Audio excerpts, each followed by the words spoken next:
Welcome to the 40th episode of the Triple Takeover Toycast, a fortnightly podcast all about Transformers and other related toy lines. The seeds of the future lying buried in the past is a theme that I'm sure all of us on this pod can get on board with, considering how much time we spend poring over stuff that most people haven't given a second's thought about in the last however many decades.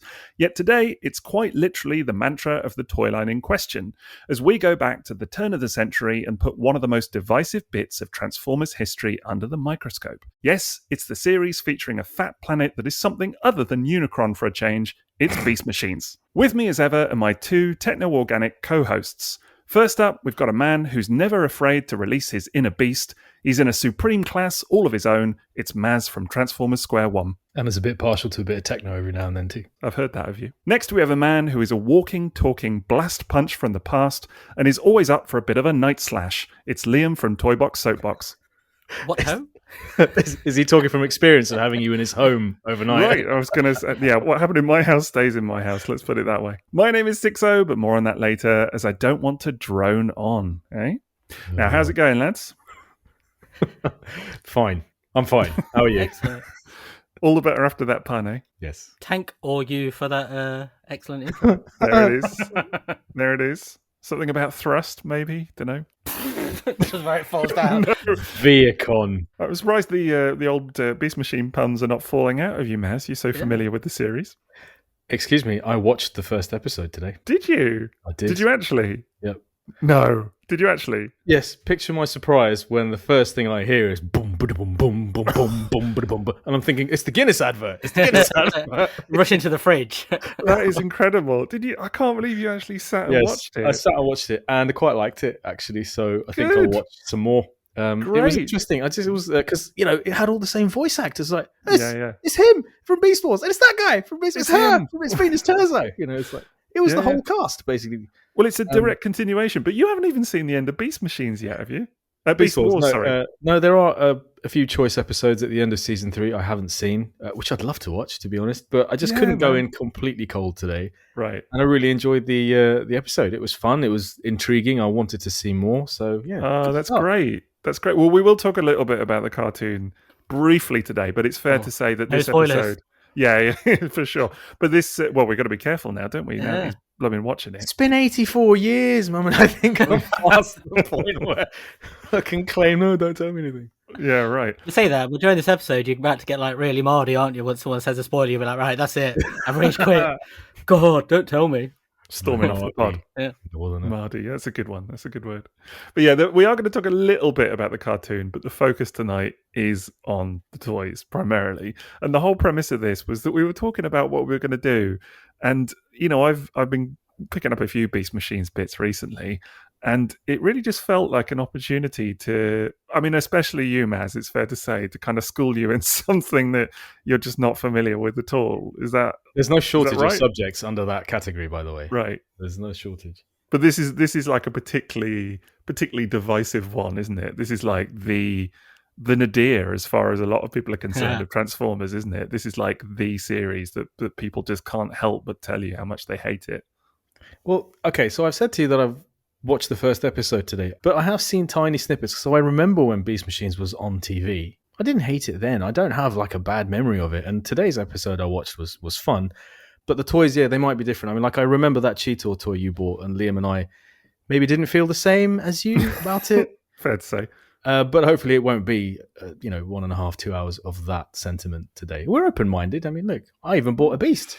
Yeah, I don't know. That Cheetor toy is an interesting one because I think a lot of people would tell you it's one of the more preferable toys from the line, maybe, or like it's one that stands up to kind of a bit of scrutiny at least. There's 2 of the Beast Machines fans there. Yeah, right, exactly. The majority. There are dozens of them, dozens.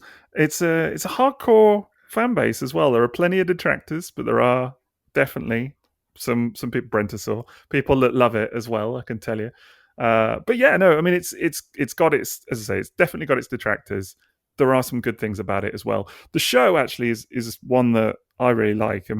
No question mark on the show, but even then, that also attracts a lot of hate as well. I think because some of the elements of it are so not Transformers, and without, I don't want to give you any spoilers or anything, but there are things in there that people just hate because it's so Mysticism, anti-traditional. right? Yeah, a lot of mysticism. But there's always been mysticism in I Transformers. liked it. There was an element of it in episode 1, and I quite liked the whole thing with the Yeah. Oracle. And I was like, oh yeah, tell me more about that. You know, The show's really good. Just once you get past the agree. designs, So then. if Yeah, you I'll get look past forward to them, watching it the storytelling is really good. You're going to talk about Rat Trap here, aren't you, Liam? Oh, we'll wait till we get to him. Right, yeah. There is a lot to be said about that, it's fair to say. Yeah, Maz probably hasn't seen Rat Trap's robot mode yet, have you? If you've only seen episode 1. No, they just got their upgraded, recently reformatted beast modes, which look pretty cool. Yeah. The beast modes are really cool, I think. The real Horrorcons, that's what they are. Right. And obviously they had Tankor en masse in the episode as well. I know Tankor. And Tankor's pretty cool. Yeah. Tankor's. You haven't seen the full Tankor yet. It's fair to say. There's more to come. I see. Okay, so it's not just one of those drones that was made into a toy. Kind of. Yeah. Well, yeah. There's a little bit spoilery, but Tankor becomes an actual character at some point down the line. And I did have the third-party MMC versions of Obsidian, and I think it was Striker. Striker, yeah. Nice. Those were fantastic toys, but okay, fine. They were MMC toys, and they were great. They were based on great molds already, but also the aesthetic of the toys were super cool. Like, I really, really liked that Obsidian. Well, you'll probably be quite excited. Those characters don't turn up till season 2, but they're great. They're really good characters and quite memorable as well. So I think there's a lot of good stuff in the cartoon, and the look of it is fantastic. The writing actually, I think a lot of people don't like it because they feel that it's very different to Beast Wars, which it is. But it's also more serialized as well, and it takes some of the characters into places that maybe people wouldn't want them to go, without getting spoilery about it. Are there panpipes at any point in the series? No, there's not. No, just a lot of Fat Planet. Literally, like a lot of Fat Planet. But not Unicron. Or Galvatron. No Unicron. With Unicron as a torso. That is hilarious. No, none of that. Yeah, but we'll get into all of that, won't we? So we should mention before that, of course, about our sponsors. Mustn't forget that, because we have 2 now, which is very exciting. So first up, we have TFSource.com, who we'll talk about in the middle of the pod. So big, American company, and they are fantastic. Do check them out for all your Transformers and third-party needs. And then we have kapowtoys.co.uk as well, from this side of the pond in the UK. Absolutely phenomenal UK supplier. Do check them out. As I say, kapowtoys.co.uk. We will talk about both of those in the middle of the pod and see what they've got available for pre-order and all of that kind of good stuff a little bit later. Truly the best of both worlds. For sure. We've also got a Patreon. That's patreon.com/triple takeover, where you can support us and get extra content. You can get anything from early access to episodes. You could be listening to this a week early. You can have an influence on the content that we produce, everything from voting on episode polls to commissioning mini-sodes at Sixo's Butler tier. And also you can listen to our exclusive mini-series at Gold Box Classic tier. So you could get weekly exclusive content, things such as IDW More Than Meets the Eye, Unicorn Trilogy. Those are the series we've got running at the moment. And of course, we have a Discord server for Inner Beast and upwards. So you can join our wonderful community of fans who are making every day more manageable at work. And, I can't wait to log onto our Discord in the mornings. So, check out patreon.com/triple takeover. Support us, get loads more content, and have us in your ears all the time. That Discord is banging, man. Absolutely banging. Oh, and can I just say, the greatest addition ever to the Discord happened last week, which is a channel for parents to vent, share joy, share stories. It's officially the best place on the internet right now, is that channel where we just, we talk about being parents or pet owners or that sort of thing. It's just the best. Really selling to the dads, man. Really selling it to the dads. And mums. Yeah. There aren't actually any mums on there, though, are there? Not yet, but there might be. Well, in time. They would be very welcome. Absolutely. Get them on there. Come on, mums. If you want to carry on the vein of Triple Takeover parenting, you can go to our Rebel store, where you can find all sorts of stationery and stuff that's perfect for kids going back to school, or just any kind of objet d'art with the Triple Takeover logo on it. Some lovely artwork. And if you want to check that out, go to rebel.com/people/Triple Takeover/explore. Explore. You keep saying stationery. We don't sell stationery. There's a notepad. Well, that's it. That's stationary. That is, to be fair, that is stationary. Yeah. But it's a notepad. There's nothing to write it, with. Particularly if you just leave it in one place, it's always stationary. Uh-huh.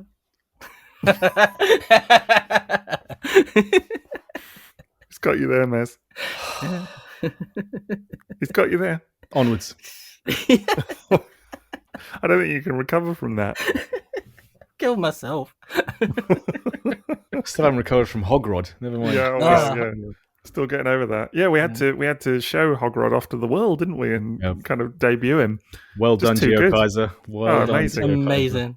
That's incredible. Just that was too good to keep to ourselves on the Discord. Honestly, I had to share that. That's from a minisode. Yeah, it was from a minisode. It was from a minisode, indeed. Just showing the kind of good stuff that we come up with on those exclusive things, isn't it? So, anyway, Beast Machines, because we were kind of getting into it just before we had to do all the business stuff there for a minute.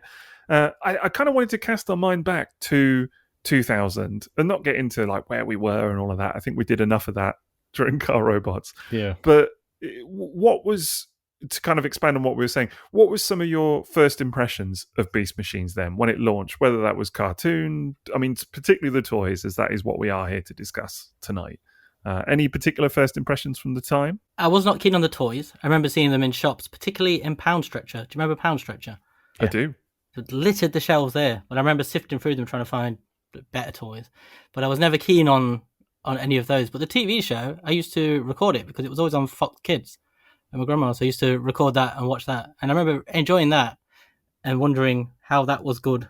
But I didn't like the toys at all. I didn't like the designs. That's the thing I remember was that jump. I was never that keen on Beast Wars in the first place, but this just felt like, I don't know, it's all very Image Comics, but to a kind of weird degree, if that makes sense. It's the sort of just character design style I don't really like. That sort of, like Spawn. Did you like the designs in the show? No, not really. Wait, you didn't like Spawn? No, I don't. I did like Spawn, but it's that kind of style. But I didn't think it translated well to gotcha. that kind of animation and then those kind of character models. Does that make sense? Yeah, I think so. I think I get what you're saying. Was it the Veercons and the Maximals that you didn't like, or was it particularly the Maximals? I like the Veercons. I liked Tankor. He was all right. Jetstorm. I liked his jet mode. Didn't like his robot mode so much. It reminded me too much of Reboot. Do you remember the TV show Reboot? It was quite rebooty. Yeah. It was very rebooty. But very rebooty. I remember at the time quite liking the fact they brought vehicles back. It felt like at first sort of like the door was creaking open back to traditional Transformers. Yeah, I'm pretty sure Transmetal Rat Trap was a vehicle. Well, yeah, he was. Well, the Transmetals all had vehicle modes of sorts. Wheels. So, I mean, didn't Tarantulas turn into a spider car? Motorbike, mate. That's spider it, bike. spider bike, yeah. It was a spider bike. Yeah, they all had little vehicle modes of sorts. There was no beast elements in like Tankor or Jetstorm or Thrust, are there? Well, that's literally the premise of the show, yeah. Yeah, that's what I mean. I think that's why they appealed more than the sort of beast characters, because the redesigns in particular, I didn't mind the Beast Wars designs, but I didn't like the redesigns at all. Particularly Cheetor or Rat Trap, obviously. Yeah. And that div with the fringe, I hate him. Yeah, Night Scream. We'll come on to Night Scream a little bit later. Maz has got it all in store. But I think, to be honest, your sentiment is one that's not at all uncommon. I think a lot of people felt like that at the time and probably still do to a certain extent. Like, I think the Maximals, typically for people that are unsure about Beast Machines, they're a real hard pill to swallow, some of those designs. And whereas actually the Veercons, even people that are not keen on Beast Machines in general will typically tell you, oh, no, I like the Veercons, they're okay. And I think it is something about the fact that they're firstly vehicular. They're not traditional Transformers, are they? Because they've still got a distinctive look to them. And I think as well, at that time, you've got to remember as well, we're just starting to get the G1 stuff back, aren't we? I mean, it's that era where all the reissues are starting and you're starting to see merchandise, comics and stuff. Car robots. We're at that point where this stuff is starting to seep in. And I think the contrast at the time was Beast Machines suddenly felt like it was already out of date compared to what, even though the stuff that was coming back was older, it already felt like the ship had sailed on this now. I want that again, the cars and the... Yeah, I find it fascinating, actually, Beast Machines, because do you know what I always say about it is that whether you like it or you don't, and both opinions to me are valid, I think, you know what, it really tried to do something different. Like, and clearly Hasbro, for better or for worse at the time, and there's enough, anecdotal stuff about this, that they obviously wanted to make it as different as they feasibly could to really kind of rip it up. Even from Beast Wars, they obviously said to the showrunners and that, to not even consider Beast Wars or previous Transformers history at all, to just do something completely different. What's ironic is that it ends up, spoiler alert, M.A.S., being one of the most connected shows with G1 and Beast Wars of all. Do you know what I mean? It really ties into both quite heavily at times. I really like the bit where they were plummeting into the heart of Cybertron at the beginning Right. of episode 1, and you just saw these really old Cybertronian cities and scapes, and I thought, oh, this will be nice. Are we going to get there's a bit of that. There's a bit of that as it goes through. The weird bit comes, and I don't know if you heard it or not in episode 1, but there's a line where they talk about the first Transformers coming to Cybertron and stuff like that. Yes, and there are various elements like that in it where people, I remember very heavily at the time on forums, it's changing and things, history, really, isn't it? Right, people were not happy. They were angry. Anger is a very strong word, but relevant in this case. There was a lot to be angry about with Beast Machines, and it wasn't just G1ers; it was Beast Wars fans as well. I think it was kind of getting it from all sides, because it was like people that had loved Beast Wars but maybe didn't like G1 that were now angry at Beast Machines for being different. Mm-hmm. But it was also G1ers that were like, what on earth is this that you're ripping up the history of? Were G1 actually watching Beast Machines? Were they engaging with it to the point that they knew the story? I mean, I think at that time it would have been fair to call me a G1er, even though I really liked Car Robots and the new stuff in Car Robots. But I certainly didn't know anything about the story until a few hours ago. Oh, yeah, right. Yeah. But I liked it. I was like, I'll watch more. Would you have liked it at the time, I guess, is the thing. But that's the thing. I did see a couple of tunes at the time. I don't remember hating it. I was just like, it's Transformers on telly. Cool. With a lot of these things, though, it's easier to look back at them and enjoy them with a different perspective, isn't it? Whereas when you're going in, it always comes with this element of change that a lot of people don't accept. Even like myself, sometimes you look at something and you're automatically predisposed to go, oh, that's not what I like about this. For sure. And then you have to get past that and get on board. And I think it's easy to look back. But Beast Machines at the time, I thought it was great. Even then, I liked it. And if you look back now and it holds up, that's very much to the credit of the series. Yeah. Honestly, I've recently watched it through the 2 seasons.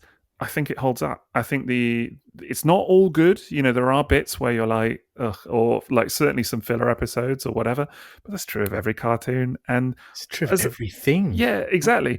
As a whole. Except maybe Mad Men. The Sopranos. Greatest TV show ever created. Okay. All right. What, up there with Beast Machines? Yeah. Oh, it's close. It's neck and neck, really. But I think, it's not all good. There are some duff bits in it, but as a whole, I genuinely think it holds up. I don't think it's necessarily one of the best Transformers cartoons, but I think it's definitely not in the pile of the worst ones either. And I think it's bold, it's brave, it does stuff very different to anything else, and it's creative. And I think you've got to hand it to it for all of those things. It's just, a lot of people get stuck on the designs of it, don't they? Which is fair enough. I get that. Some of them are definitely hard to take. I got to tell you, my perspective as a massive Beast Wars fan coming into this was I did find it a bit difficult, some elements of it at the time. I really liked the cartoon, as I say, and I had no real ish with the cartoon at all. There are bits of the cartoon that people don't like because they feel like it's not consistent with Beast Machines, and there are 1 or 2 characters in particular, one especially that people... Do you mean consistent with Beast Wars, or do you mean sorry, with Beast Wars? Yeah. Oh, okay, so it's not like the season itself didn't stay. No. Sorry, I meant Beast Wars. So there's one character in particular, and I won't say who, but I'm sure people in the know will know who I'm talking about. There's a big plot element that comes up that character feels, to some people, very inconsistent with how they were portrayed in Beast Wars. I don't mind it, actually. I like it, but it's good in hindsight. I think it's good in hindsight, yeah, for sure. But it caused a lot of division at the time as well. But actually, for me, the toy line was the bit that I, like you, Liam, that I struggled with, because I remember seeing a lot of the toys, which is ultimately what we're talking about tonight. And this is coming on the back of nearly 5 years of Beast product by this point with Beast Wars, and it really felt like the toy line as it was riding a major high. You're talking Transmetals, Transmetal 2s, all of which were typically pretty fantastic. Toys like Rampage, Tigerhawk, Megatron, the Dragon Megatron, Optimal Optimus. All of these had been like the major big hitters in the last year or so, year or two, and had been incredibly just exciting releases. Even the smaller stuff was of a significant level. And then the first year of Beast Machines toys, I keep getting them muddled up, Beast Machines toys arrived. And honestly, I remember seeing some of the images and being a bit like, huh, what is this? Especially because it didn't really such look... a G1er, Sixo. Right, exactly. Absolutely. A beast oner. A beast oner? Yeah. Beast Warser? I don't know what that is. But yeah, but I think the thing was it didn't look a lot like the cartoon, whereas a lot of the latter day Beast Wars stuff did. B1. Sorry, I'm a bit late there. We'll take it. B1 is good. We'll take it. Still open for applications. Add it to the lexicon. There you go. Yeah, indeed. There we go. B1ers. B1er. I like it. I like it. It gets better with age. Yeah. Like Beast Machines. The more I swirl it around my mouth, the more I like it. It's good. But yeah, no, I think it's because a lot of the designs didn't match the cartoon, whereas they had in latter day Beast Wars. That was tough. But just some of the toys as well just didn't appeal in the same way necessarily. But I have since come back and started to rediscover some of these, and actually they're pretty great. Overall, they have the charm. Still laughing at B1ers. It's still B1ers. So good. He has a talent. He does. He does. Say very silly things. Why is that not just part of the fandom language? B1ers, people who love Beast Wars but getting all funny about Beast Machines. Right. It's a thing. There's lots of them. Lots of them. Am I right in saying in Japan it was called Beast Wars Returns or something? It was, yeah, but it didn't come out till a little bit later, and the toys are different as well. The toys are the same toys, but they redecoed a lot of them, gave them much more cartoon accurate paint jobs. They're now they didn't do many of them, just really the cartoon characters, and they go for stupid money now because they're more cartoon accurate. So people pay through the nose for them. Who's paying for them? Is it original Beast Machines enthusiasts, or do you find that Beast Wars collectors are now getting into Beast Machines? Like, who's buying them, and are they rare? And is that why? Yeah, the actual Beast Machines toy line, as in the Hasbro line, not rare at all. Typically, like most of it, you can pick up for crumbs. And I mean, look, I got the Optimus Primal at TFN for a tenner sealed. That's right. Yeah. Whatevs. It's there, just sitting there, waiting to be picked up. There are some bits which are a bit harder to find. There's at least one toy that's got GPS, which we'll talk about, and stuff like that. And there's like chrome on some of them that gets damaged, things like that. All the usual concerns.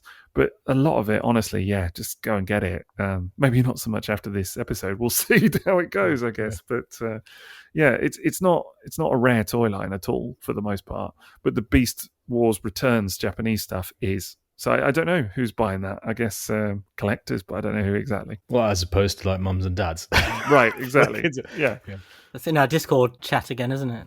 Maybe so. We'll have to check in there later. But look, so the plan with today is that we're gonna drop some pictures in. We've got a little messenger thread going, haven't we? And we're gonna drop some pictures in there, or rather I am. And just, I don't know, get a cold take on it, basically, isn't it? I've got a little running order to kind of go through. And so there's two groups. There's obviously the Maximals, which are the kind of techno-organic, as you've seen now, Maz, beastie guys. And the Veercons, which are straight-up vehicles. What we're not going to discuss in this list, just for reference, is we're not going to do the McDonald's toys, because as fun as that is, it's, I don't know, like I feel like the whole Happy Meal McDonald's shebang kind of needs its own focus at some other point. It's just too good. Maybe in a mini-sode or something. It'd be fun to do. We're not going to do something like the BotCon Ape Link, for example, which is great, but it's a Beast Wars repaint. And we're not going to do the Dinobots. There's a little subline in Beast Machines called Dinobots, all of which are Beast Wars repaints. So like there's like all the Dinobot, all the sort of dinosaur molds and things from Beast Wars Neo, things like that, all repainted for this and released in the West. But we're not going to do those because they are literally Beast Wars toys, just kind of repackaged for this. So we're just going to keep it with the Beast Machines original molds and kind of go from there. So you ready, gentlemen? Let's hit it. You know what? Instead of a Facebook chat, we should have just been dropping this in the Discord, but not tell anyone. So they're just wondering why random pictures of Beast Machines are popping up until they listen to the episode and go, "Oh, That would be interesting to see what they make of it." Right, well, we're going to do Veercons first because I felt like easing you in a little bit with some of it. So here's the first one. What do you make of that? it's like a very aggressive ice cream." What is it? What? What are you looking at? I'm trying It's to the vanilla find spoiler. the robot's head. Like, is it Right. that thing that looks like where the head should be, or is it the tiny skull-like thing above where you think the head is? So it's got a head and a smaller head above it. Right, so for the benefit of the people listening, this is Mirage, who's one of the Veercons. Basic class. We're doing basic class first. So this guy turns into like a little car, for want of a better word. Kind of a sort of Formula One thing. Well, it kind of looks like modern Indy cars, like from a few years ago. Actually, yeah. Kind of like an Indy car. Yeah. It's vehicular. Yes. So yeah, the head is an odd one. This guy was actually repainted for RID, funnily enough. Came in the little 3-pack of vehicles.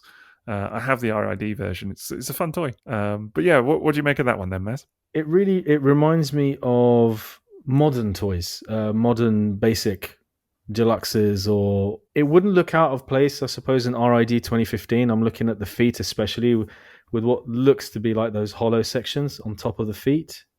So it's not immediately jarring. It kind of reminds me of a modern toy in a way, but to think that it's from 22 years ago is weird because it's so very removed from other things at the time. Like, compare that to a Car Robots Deluxe or something like that. Yeah, although, as I say, they did put it out in RID, and it doesn't actually feel too out of place with a lot of the RID stuff, which is weird. So is that a sculpted rocket he's got on his right arm there? Yeah, kind of. They look a bit like golf clubs, don't they? Yes.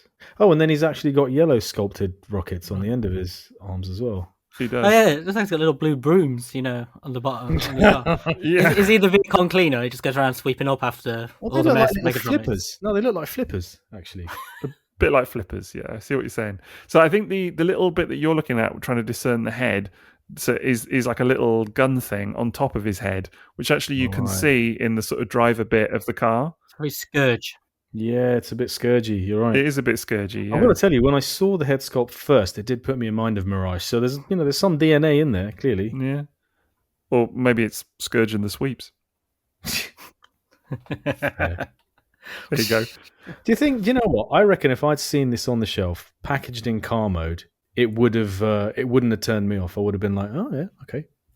I did think that this one, of all of them, might appeal to you slightly, if only because of the sort of the car mode, the kind of IndyCar connotation, and the name as well, Mirage. I thought that this might kind of sell you enough. It might have been an impulse purchase, I think, at the time, had I been remotely interested or seen it on the show. I think, yeah. What's it like to handle? It's all right, actually. It's fun. It's a tiny little thing, basic class. Transformation's actually quite involved, and you can see 2 distinct modes. I think it's a good toy, honestly. I like it personally. It's part of a 3-pack in RID, as I mentioned, and I think that sort of has a benefit to it, that you get all 3 in one go. But I think it's probably the best of the 3, in my opinion. It does feel like a fair bit of details lost because there's so many similarly coloured sections without any sort of paint highlights, and a lot of clear plastic as well. Is there really clear plastic? Where's on the arms and stuff? Yeah, you can see all of that. The chest, yeah. So the Mirage GT design, which was in RID, is a little bit more colourful. It's kind of predominantly yellow, like bright yellow as well, with black with some red highlights. So it kind of maybe shows it off just a little bit better, I would say. But I really like this one. It's one that I definitely want to pick up at some point, this deco. Let's have a look at the next one. This is another basic class Veercon. This is Scavenger. So another Transformers name, classic name. What's your take on that one, gents? I thought the second picture was a dinosaur of some description. So right. I thought it was like a one-step dinosaur, but it's a tank with somehow a cobra attached to it. This is the thing with so many of these Beast Machines toys, is they don't look like Transformers. They're so far removed. They look like other toy lines, other Transformer robot toy lines. Yeah. That could be something out of Jason the Wheeled Warriors, actually. Yeah, it's really cool. Like a monster mind in the second photo there. It's very much Sawboss. Sawboss thing on the top, isn't it? Lightning strikes. Lightning strikes. There's a power that comes from deep inside of you. Yeah, I'm all for it. I don't think this is rubbish. This is interesting. And every day you're reaching for the light. That's the rest of the song. It's an amazing. I think it's the best theme tune of the 80s. But yeah, this toy, I agree with Liam. It doesn't look like a Transformer to me. It's so different. You're right. It's so different from everything else. Like, if you think of car robots, you think of Beast Wars. It doesn't really remind me of Beast Wars at all. A lot of these toys are very different from Beast Wars, which again I think is what kind of put people off a little bit at the time. I think those really thin orange disc wheels on the inside of the tank treads. Yeah. There's an interesting thing with Beast Machines already. Like, one of the things you notice is, like, it makes you realize that there is a house style to Transformers that you don't necessarily notice between the toy lines until you see something like this where it looks completely removed, and then all of a sudden you're like, doesn't look familiar as a Transformer. And when you think of all the even Beast Wars, all the toy lines that encompasses, it's quite incredible. Yeah, it's so true. I think Bayformers did that a bit as well, didn't it? Yeah. It took away the house style. House style is such a great way to describe it, and so accurate. Agreed. Yeah, and Bayformers really did that as well. But in a way, Beast Machines, more than Beast Wars even, was the first time it happened. Yeah. And you really see that evidence here. What I really like about this one is the little fingers, which are chromed, are actually slightly worn, and you can see it in the picture here. It looks like for ages I kept seeing copies of this, and I kept thinking, oh, none of them have got nice chrome, but it's actually meant to be like that, right? Which is, I don't know, kind of a nice little detail in a funny way. I think his head is odd, the way his head just sort of pops up from the top. Like a pre-Energon landmine here. Yeah, okay. Definitely get a little bit of that vibe from it. Teeny weeny. Okay. This is going pretty well so far. I was expecting maybe a tougher crowd, but we've not moved on to the Maximals yet, so we'll get to that. This one I can see myself buying. This one I don't mind. I've got to say, I feel the same. This is one I quite like to handle, especially that vehicle mode, just to see what it does. Yeah. It's got some gimmickry to it, I think. So I should stress that I don't know all of these toys that well. Like this one I do, because again, I have the RID 3-pack. But some of these coming up, I do not know at all. So that's going to be interesting. Let's do another Veercon now. Now, this one actually, so the two that we've looked at so far were very early examples. This next one, because we're going to stick with the Veercons, came a little bit later. This was Wave 2, so just slightly later.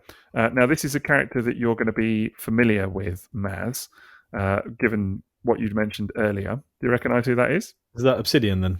That is Obsidian, yeah. Looking quite different to the cartoons. I did actually know that the toy didn't look like the cartoon model. I think that's the MMC one was quite desirable as a result of actually looking like the cartoon. And obviously I haven't seen him turn up yet, but I did look at screen caps when I was doing my review of that MMC toy. This is a very interesting looking toy. It's a good toy. Again, honestly, I have this one. I really like it. Again, it's released in RID as well. There's been a couple of repaints of this thing over the years, all in different colours. I think this one is a lot brighter green than what you see on the screen. It's very sprung, isn't it? It really sprung. It's a cool helicopter mode. I like the fact that the rotor blades look like lollipops as well. Yeah, I really just kind of want to chew them. Little cocktail umbrellas. Yeah. You can almost taste them. It's just that orange, sugary sweet. Yeah, for sure. With a bit of zesty bitterness. Yeah. This is actually the first show character that we've looked at. I think what this toy does, actually, which some of the other Veercons don't do quite as well, is that, obviously a lot of the Veercon designs have, they don't have ordinary feet, let's say. They might just be flying around or whatever and have kind of a slightly aerodynamic solution for the where the feet would be, or they've got like a wheel or wheels or something like that. And this one does it really nicely in that it's, I think, quite a believable sort of form where you can imagine that in that robot form he would be hovering about, but actually when you separate them out to make feet, it doesn't look ridiculous as well. No. So it kind of works in both. What's the reason for it being so different from the animation model? Well, so this is an interesting point. I think what happened ultimately was that because it was a new show as well, and they had to design it all from the ground up, and a lot of new designs, they were working off very early concepts for the toys. And, Mainframe basically animated what they had in much the same way that the early Beast Wars episodes, a lot of the designs are different to the animation. But of course, I think through 3 seasons of Beast Wars, they had time to kind of work, with Hasbro a bit more and whatever, such that the animation and the toys were quite in sync. And this literally reset that. So what you see is, toys that have been developed almost side it's sort of not in parallel, sort of off on a tangent with the show. So that's ultimately why they look quite different. But you can see in some of the later toys that there was an effort to kind of bring some of that show accuracy back. But in these early waves, not so much. Am I right in saying this is quite a small toy? Yeah, really small. All of these are basic class. So that's they're all the same size. So at this point, it was not like now where it's all to do with the amount of plastic or whatever. And people are like, why is this Commander class a bit smaller or whatever? It was very simple that basic class was a certain size, deluxe class was a certain size, mega class was a certain size, and so on. And yeah, these are all small toys. Again, this looks like another toy I'd quite like to handle. Like if someone brought it to one of our pub meets, I think I'd be quite keen to have a go. Yeah. I don't see why not. It's a fun toy. It looks like it turns into a fun helicopter. Probably got a gimmick or two. Yeah, the plastic doesn't look like it wouldn't be interesting to handle. It still looks like it's made of plastic that you'd want to handle and it would be fun to play with. The cockpit becomes the codpiece there as well. It does. Yeah, kind of. Crotch. So he's effectively wearing see-through underwear. It's like imagine someone shoots him in the crotch, it just shatters the window, doesn't it? First you crack the shell, then crack the nuts inside. Very good. Yeah, what I quite like about this one, which you'll see on a lot of the Vehicle designs, is that the vehicle modes have got little heads to them. And you can see there. Yes, I can. He's got a little movable head almost, which is quite cool. Oh, and it's movable. Same. Yeah, it's movable. You can have it stuck in place. It kind of clips in, or you can pull it forward and actually move it around so that he can kind of look left to right and things like that. Yeah. So, although it is a vehicle, Sawboss before it definitely looks like it's got like a dino mouth or something. Yeah, it does. It does definitely. So they have that kind of animalistic nature in the vehicle forms. I want to buy a Sawboss. Quite cool. I'll buy that toy. I'm looking at it thinking, are you going to get it? I'd love to, man. I bet. Is it Scavenger. Cheap as chips? Is it cheap as? It's super cheap. 3-day-old chips. Okay. Not actual Sawboss. Oh, it will be in my collection. You could get it loose for a $5 probably. I'm sure. Sealed maybe a tenner, 10, 15 quid, something. That's so funny. Very, very, very cheap. So yeah, this Obsidian toy I really like. I got to tell you, it's a personal favorite of mine from this line. I think it's really good. So the Japanese version of that Obsidian is blue, like in the show. Blue, yes. It's kind of a weird color, actually. I'm trying to remember exactly what it is now. Let me double check. I was just thinking, like, it's bluer than bright green. Good, but what does that make it? So here you go. I'll drop you the Beast Wars Returns version just so you can see a comparison. That's nice. Yeah, it's really nice. Ooh, that's really such a difference. Yeah, much more cartoon accurate in terms of the colors. Green translucent plastic on that. Oh no, that's nice, man. The visor with the red face, man, and the yellow things on the top. The smokescreen style prongs on the helmet. It's cool, isn't it? Yeah. The prongs are great. That looks a lot more like the cartoon. Do like that. That's not bad. Do you know what this blooming pod is going to do? It's going to. You're going to go and buy the Japanese one. Absolutely, going to convince me on the Japanese ones. Yeah. I looked at a Japanese Black Arachnia a little while back, but it was just the price of them, man. Honestly, it's just and I think it's the fact that the Hasbro versions are so cheap and plentiful, whereas the Beast Wars versions are hard. Not all of them are that different, but the ones that are, yeah, it's money for sure. Anyway, I think this has been pretty good so far. So this next one is the third toy that was repainted for RID as part of the 3-pack with Mirage and Scavenger that we've already seen. This toy is called... so much more recognizable as a Transformer. Yeah, this is called Spy Streak. Lots to be said about this one. Those are some of the biggest accessories I've ever seen on a toy.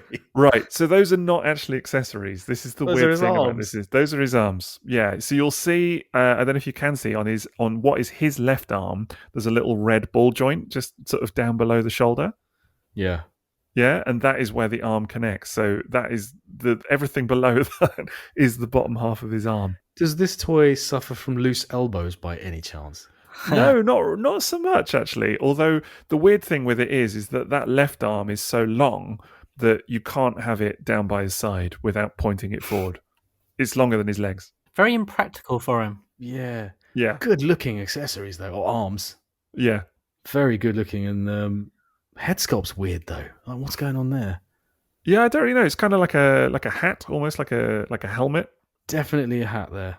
It's like he's made one out of newspaper. He's folded it up. It really is like that. It's a little newspaper boat hat, exactly. It's like a little tinfoil hat, isn't it? Yeah. Yes.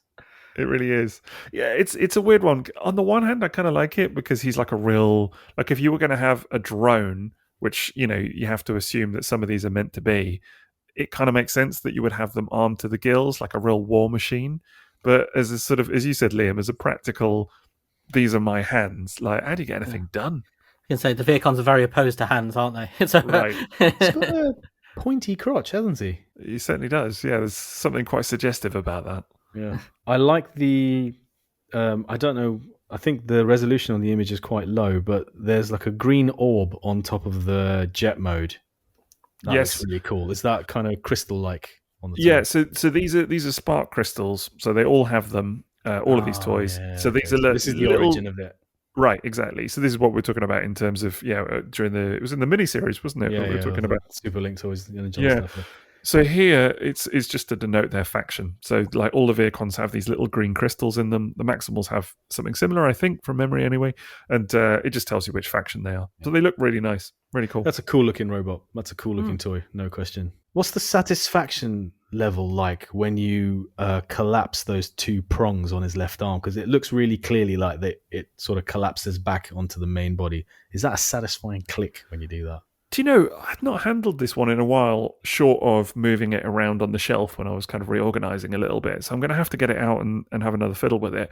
My recollection actually is that this one is a little bit of a faff to transform, but the jet mode is really nice. Looks cool. Would handle.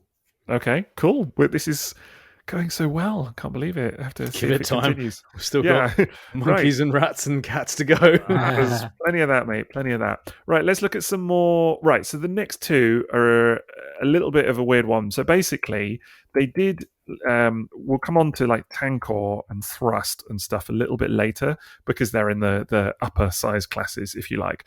But without wanting to kind of skip ahead, a lot of people initially were disappointed that like Tankor and Thrust, as two examples, were not very cartoon accurate. So what Hasbro did is they then designed a tank drone and a motorcycle drone and released those separately as basic class molds. So these guys are way more cartoon accurate, but just small. So like here, for example, you'll recognize the tank drone. Yep. Yeah. So it looks a lot like the cartoon, just really, really tiny. Yeah, you can tell that it's it just looks small, like you say. It just looks teeny. Yeah. There's a lot of paint apps for something that small, though. Generally, I've never handled this one, actually. I've got to tell you. Generally, the buzz on this guy is very favourable. A lot of people seem to really love this toy. Hell of a cannon. This is one of the few I've had, so yeah, it's good. I liked it way back in the day. This is like a wave of nostalgia coming back for you now, Liam. Yeah, it's one of the very few Beast Machines toys I had. Or I think my brother had it, should I say. It's chromed as well. Yeah, a little bit of chrome going on. Chromed, painted, motorized, basic level transformer. I'm trying to remember what the motor does. What does the motor do? I'm really not sure. I remember. Really not sure. Translucent bits too. It's quite a lot packed into a teeny guy. I kind of feel like we're almost at the stage of enabling Maz on some Beast Machines here. This is amazing. Oh, mate, I will go and look for that Takara Obsidian. That looks stunning. Like, really like the look of that. Colours are wicked on that. And if you remember, it was the colours that sold me on Super Scorponok. We are going through the good ones so far, though. The Vircons, they're all right. Well, if the good ones are good, you must be doing something right. Yeah. Right. This is the thing. It's not. That's what I always think about Beast Machines. It's not all bad. It's like people write it off, but there is a lot of good stuff in there as well. I can't believe it's got so much chrome on it. I mean, can you give me a comparison of like what toy would be the same size as this that I would know? So, like, for example, in RID, the Beast 3-pack, which I know you don't have, but I guess you might know roughly how big they are. Those are basic class. Very small-ish, sort of. Bigger than the flip changes? Slightly smaller than the flip changes, actually. Okay. That's even more impressive then, because if that little tank drone is smaller than, say, Indie Heat, and it has all that chrome and translucent plastic and paint on it, that's pretty good going. I would say ever so slightly smaller than the flip changes would be my assertion. Not far off, certainly. Like roughly about the same, but just maybe like a head smaller or so. So far, so good. I like him. Still reckon I'll go looking for a Sawboss at some point. Great. Let's keep it moving. Let's have a look. So this is the motorcycle drone. This is the last of the basic vehicles. I was going to ask you whether those drones, the motorcycle vehicles from the opening of episode 1, were ever made into toys. Yeah, they were. Here you go. This is it. There is a Thrust toy as well. So Thrust is the first toy that was made of these, which you'll see later, which is less cartoon accurate. Just looked at the robot mode of this thing. Yeah. That's interesting. It's like It's an alright bike. it's a bike. The bike mode is wicked. I love the bike Right. mode. That's super nice looking. It's very oil slick as well. Sort of. Yes. It reminds me of something out of Full Throttle, the LucasArts game. That's what it reminds me of. It comes with 2 lollipops, is all I can say. Oh, right. The missiles. Is that what you're talking about? Yeah, that's the thing. Clear plastic. What's it? Unpainted head. I don't like that. That's a bit.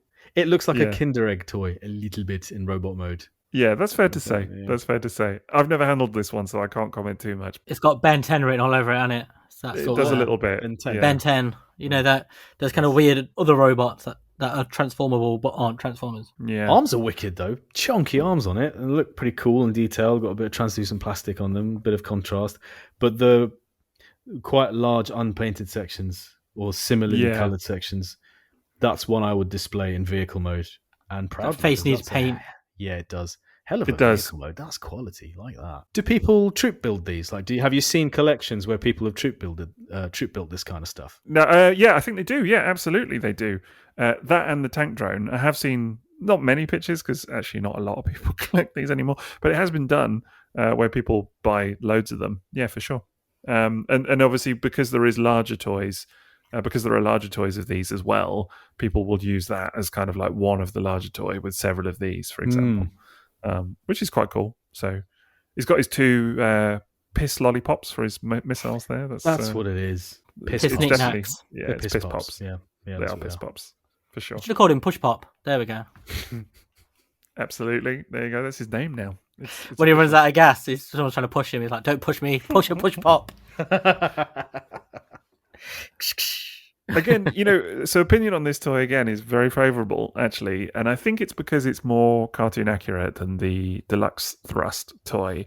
It's never appealed to me in the same way because although I love the motorcycle drone from the cartoon and I think the design is super cool in the cartoon, I don't know, there's just something about this basic class. I think it is because it's so small, again, that it always felt like it just should be a little bit bigger, like particularly the Tankor. It just needs to be like a massive toy, I honestly think that works in their favor because looking at the photos, if these were larger toys, I'd be super disappointed in the level of detail and paint on that motorcycle drone. But thinking of that as a really small toy, I actually think it would be really fun to display and just sort of handle because there's quite a lot going on there for tiny toys. Oh yeah, for sure. What's that Lego toy line everybody used to like? The Bionicle? Yeah, that's what he reminds me of. The spindliness. I can see that. Yeah. They're in the robot Totally mode. see that. Okay, well that's basic Veercons done. So we're going to do some Maximals now. So that was VidCons, the basics. Yeah. Right. All right, McFeely. Copyright claims coming in. So overall, like so far, from you, Maz. Definitely, yes, yes, definitely. Man, this is going so well. I'm just intrigued to see what's going to happen now. Bring on the panpipes. Here we go. Right, so the first one is one of the earliest toys, Wave 1. This is Buzzsaw. Oh, that's a wrong one. Look at that spring. I'm saying nothing. Did you see the spring? I'm saying nothing. Whoa! It's got a slinky arm. Yep. And for some reason, there's a bell pepper attached to the end of it. Right. It just looks like a salad that got up and walked. It doesn't. It looks like it just fell into the bowl and come back out. That's what it should have been called, salad bowl. Ooh, Surf and that's turf. bizarre. Why does it have a spring arm? I don't know, man. I don't know what to And he's tell not you, called really. Springer. No. Oh, and he's Should have green. been. Why has he got a jester's hat? Pass. It does look like he's got a jester's hat, doesn't it? Or like one of those novelty football hats that you get. Yeah, not really sure. Not really What's sure. that guy in the IDW comics? That's from the Marvel comics. Leech Maximo? Is that it? Liege Maximo, yeah. In the IDW comics, he's got his head a lot like this, like a little. Right, sure. Lots of appendages. So the funny thing with a lot of the kind of techno-organic Maximals is that they're not very robotic at all. Like they're hugely, hugely organic with very little kind of robotic element to them. So it can kind of be hard to discern them as robots. And I think this is one that definitely falls into that trap, it's fair to say. I'm looking at the legs. The legs are like crazy thin, and I've just realised they're his wings. Yeah. Is the spring on his ass in beast mode?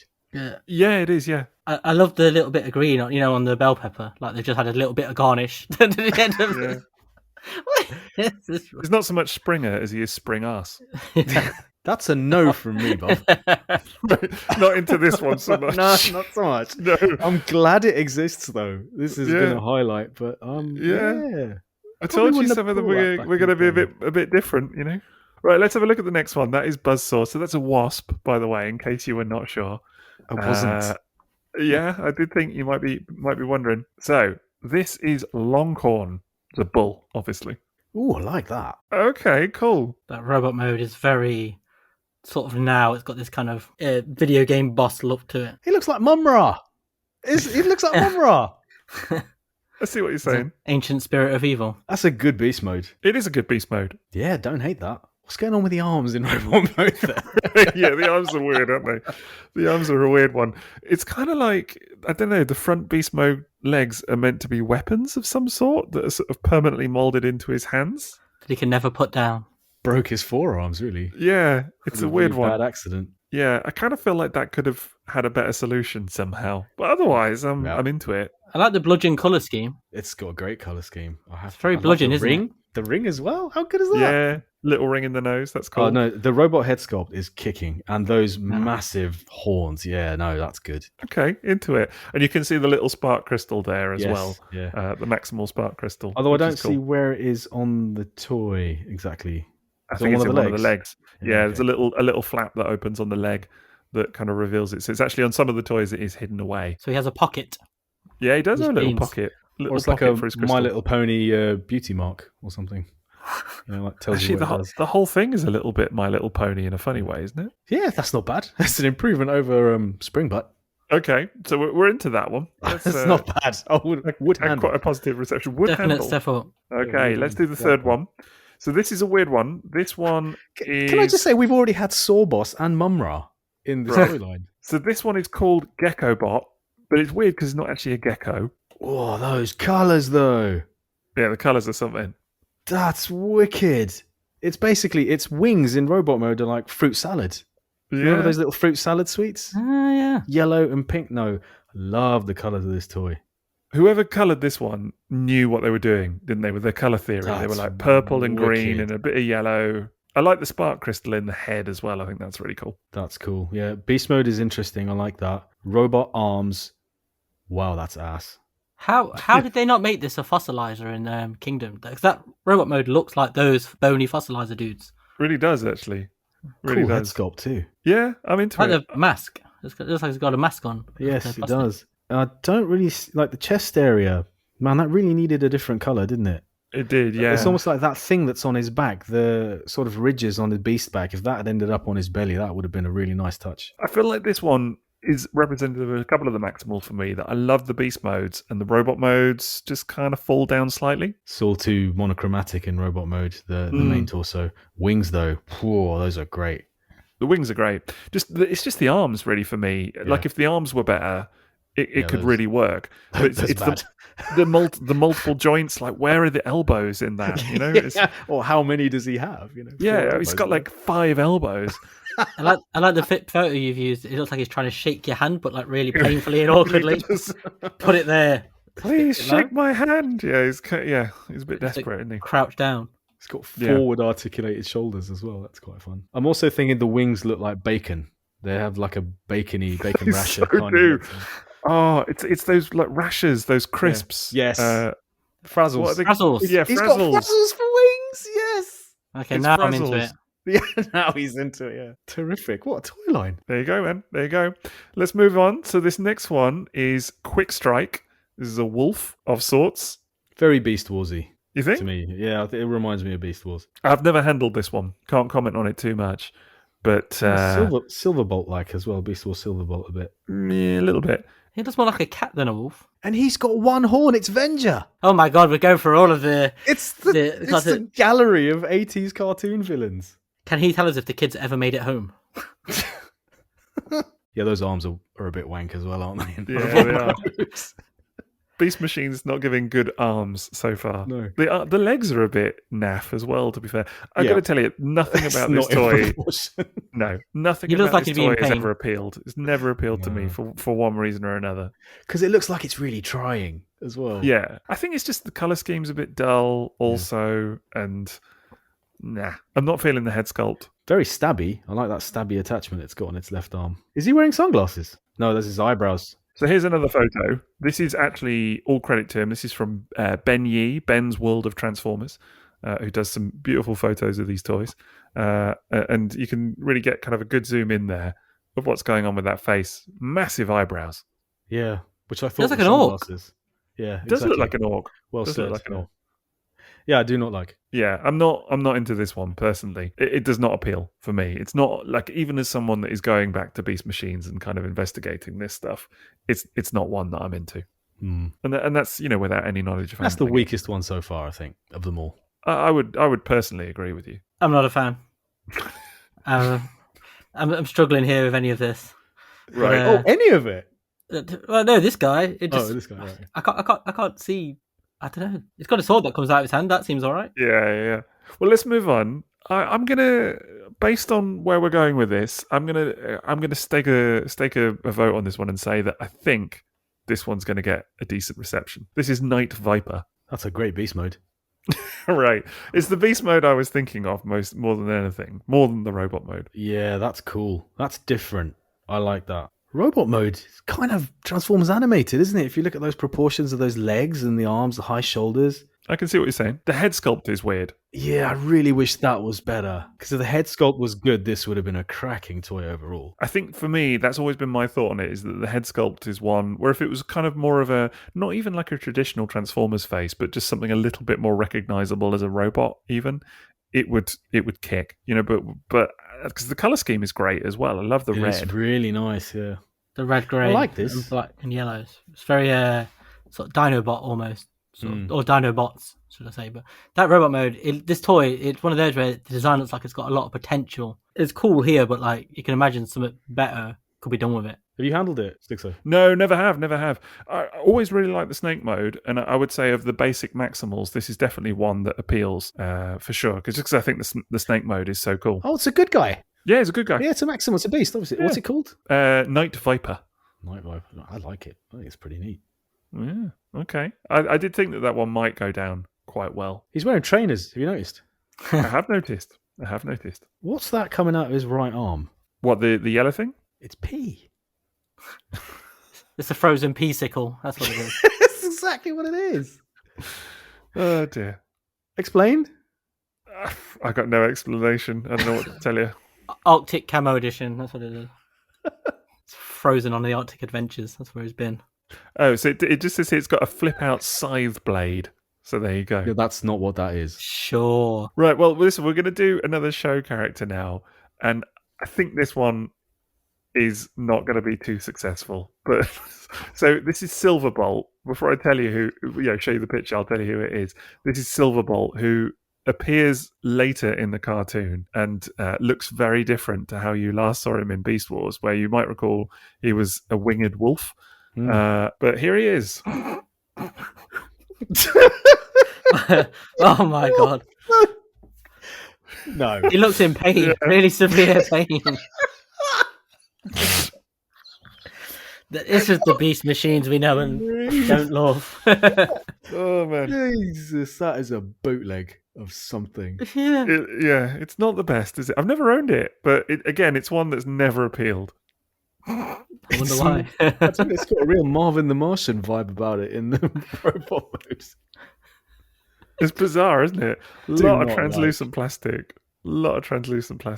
Well, I have no idea what's going on with the colour scheme, because in the cartoon, he's kind of purple. And this is just so far away from he doesn't completely not look like the cartoon, but the colour scheme is so far off, it's just unbelievable.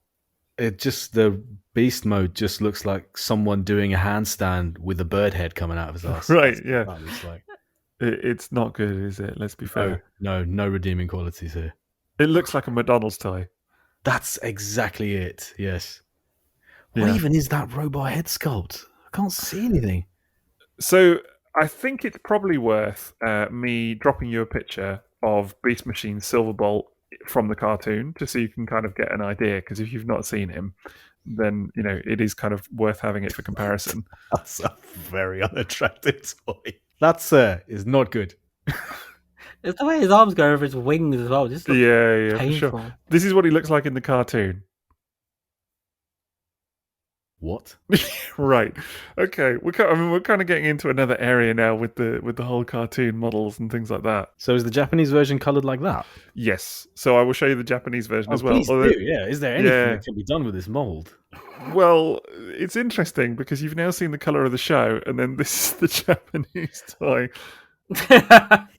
I'll tell you what, though, those colours are spectacular. Yeah. The colours are amazing. Better. Yeah. I mean, it's not worse, is it? Let's be fair. It's not worse. And in beast mode, no, I kind of like that. I have to tell you, there's something about that beast mode in that colour. It's like a really, really old peacock saying, "Look at me." It's a very unfortunate beast head placement in robot mode there. That's what I'm saying about that photo. Yeah. Wow. What's going on with that? Those are amazing colours on the toy. I do love the colour scheme. If I was going to pick up this mould, I think it would have to be the Beast Wars Returns version. I mean, just that Hasbro one, man. It's just unbelievable. The tiny sword blade there, with the wings. Like, can you imagine trying to hit someone? Like, you'd never get past the bloody wings. You'd never get to use the blade. Joking aside, that is a abysmal robot mode on a toy. Yeah. But that beast mode in those colours, I've rarely seen a Transformer look that. That's very wow in beast mode in those colours. Really, really amazing colours. The Hasbro one's a car crash, though. Yeah. The Hasbro one is something else. I think it's interesting that it's the colour scheme that's selling you on a lot of these. Yeah, I mean, they didn't hold back. I mean, that's spectacular. Yeah. Translucent purple, gold, loads of bright pink in different shades. That's not bad. Bit of translucent blue in there as well. Would love to see it in hand. That I really would, but that robot mode is never happening. I feel, again, like this is just enabling me on the bloody returns versions. This is all this is doing. So I feel like it's inevitable at this stage. Let's have a look at the next one then. So this is another non-show character, another basic Maximal. We're coming towards the end of the basics now. You may be pleased to hear there's just two more to do. This is Hammer Strike.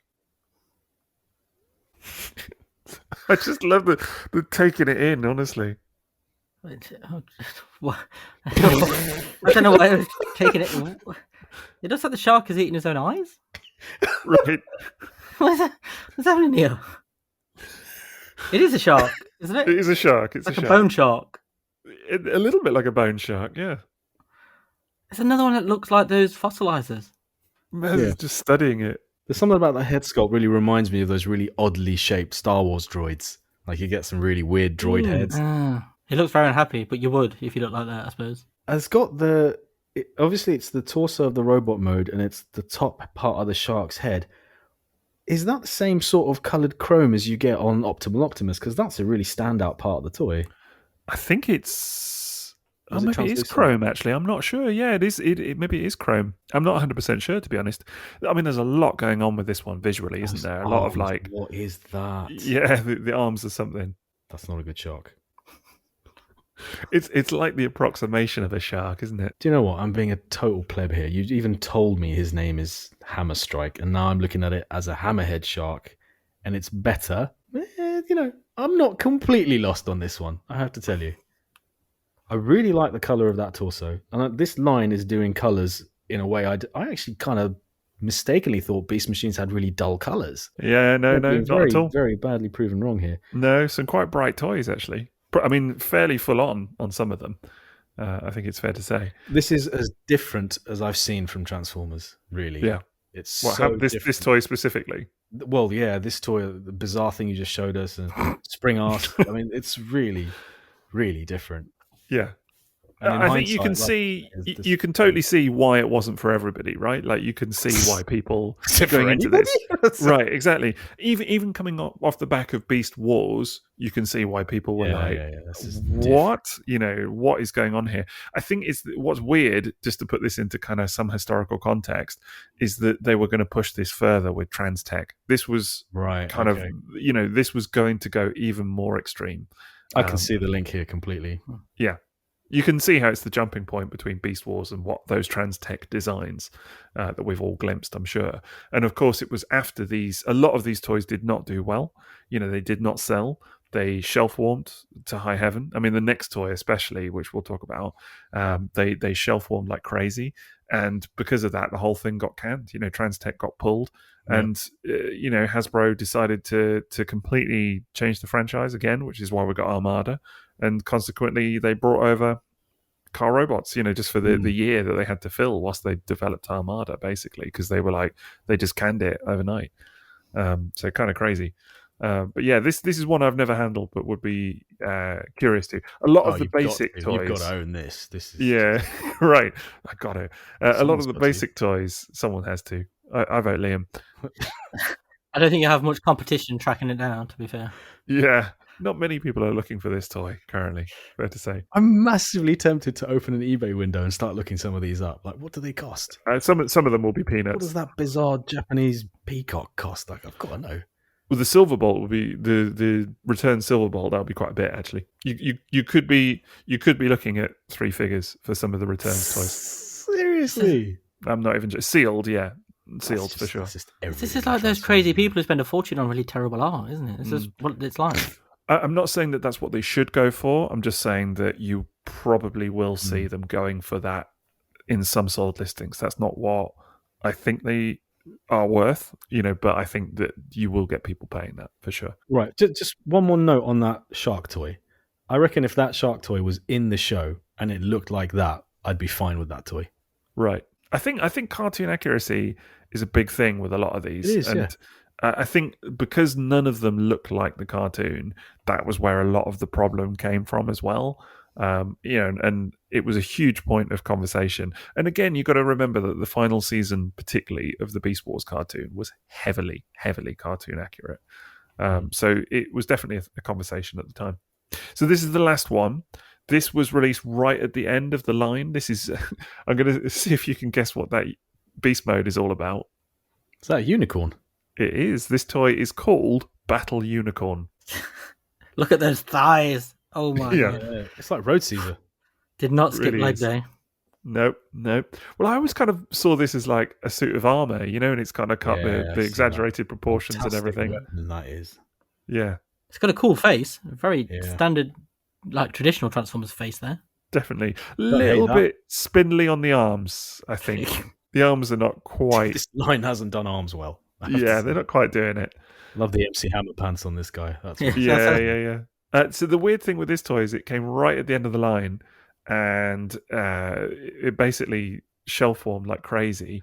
Eventually, apparently, Hasbro sold all of them to Big Bad Toy Store, who then apparently had them in, this is all according to the wiki, had them in the warehouse for 8 years, just stock of this thing sitting around. There were so many of them. So it's one of the better ones, this one. I like it. Would have really benefited from, even crazier colours, I think. Yeah, I like the colour scheme. I like I like the colour scheme on this. I think it's not traditional, but it's very Dinobot-y again with the greys and the reds. I like the orange as well, the burnt orange. That's nice. The best part for me, yeah. He's got the horn. He does. Where does the horn go in robot mode? I was just wondering that, actually. I really... do you really want to know? I'm not sure. Where does his head go? His head's got his own horn. Where does that go? Yeah. There's a lot of questions. A lot of questions about horns. Yeah, I don't have the answers. That's another thing. I'm looking at the way he's holding his, I guess it's a halberd, and he's not really holding the handle. It's kind of like the secondary handle he's holding. For display purposes. Reminds me of the Rhino from Spider-Man. Yeah, I can sort of see that, actually. I could really see that. And I do think that it's a good beast mode. Here's another one of the beast mode as well, so you can kind of see it from the side. I think, all of these toys, ultimately, if you get them at an unflattering angle, it's not going to help, is it? That's really cool, actually. Yeah, no, points scored there. I'm into this one. This is one I would pick up. Do like. Okay, okay. Crystal butt. I like that. So, I like this. Someone's put a little heart emoji on that one on the messenger already. That was me by accident. was I was trying to enlarge it. Right. Okay. I think you just really liked it. No. So far we are 14 toys in, which is interesting. I'm really quickly, just before we kind of move on, we're going to do this next bit super fast, but I want to show you a few of the kind of, I don't know how to describe them, man. I don't think I should, actually. I think I'm just going to bung them in the messenger thread and then see what you make of them. Honestly, I'm just going to throw these pictures in. You tell me what you think. How's about that? Do it. Okay. There's three of these, is a total thing. So there's three of them coming right at you all at once. Is that a duck catapult? Right. Kind of. It's a bird catapult. It's a mallard poult. That's an armadillo that turns into nothing? Yes, basically. That's Sawboss. Look at the freaking saw on his. Well, I don't see what that is. So these are. I don't know what that third one is. I mean, it's like one of those bird toys that just sort of dips into water and just keeps going. Yeah, so these are one of two sets of non-traditional Transformers toys, I suppose you would say. These are called the Deployers, and they're like, well, it says here, they're robo-beasts that turn into weapon emplacements with spring-loaded transformations. So I think there were only ever three of these. They were released in two colours each. I've never handled them, I've got to tell you, and they've never appealed. I don't know. Malapult looks fantastic. Yeah. I like the idea. The idea is cool. The idea is cool. So it's like it's so. beast mode that turns into a weapon, basically. So it's like almost like an Action Master companion. Yep. At least those two modes are distinct and obvious what they're meant to be on Malapult. I like that. That's fun. Yeah. How big is it? I honestly don't know. I don't think they're very big. I don't think they're very big at all. Someone had the Goth Armadillo on Twitter recently. So that's the first time I'd seen it, and I remember them saying it's a Beast Machines deployer thing. Yeah. So the bird is called Rav.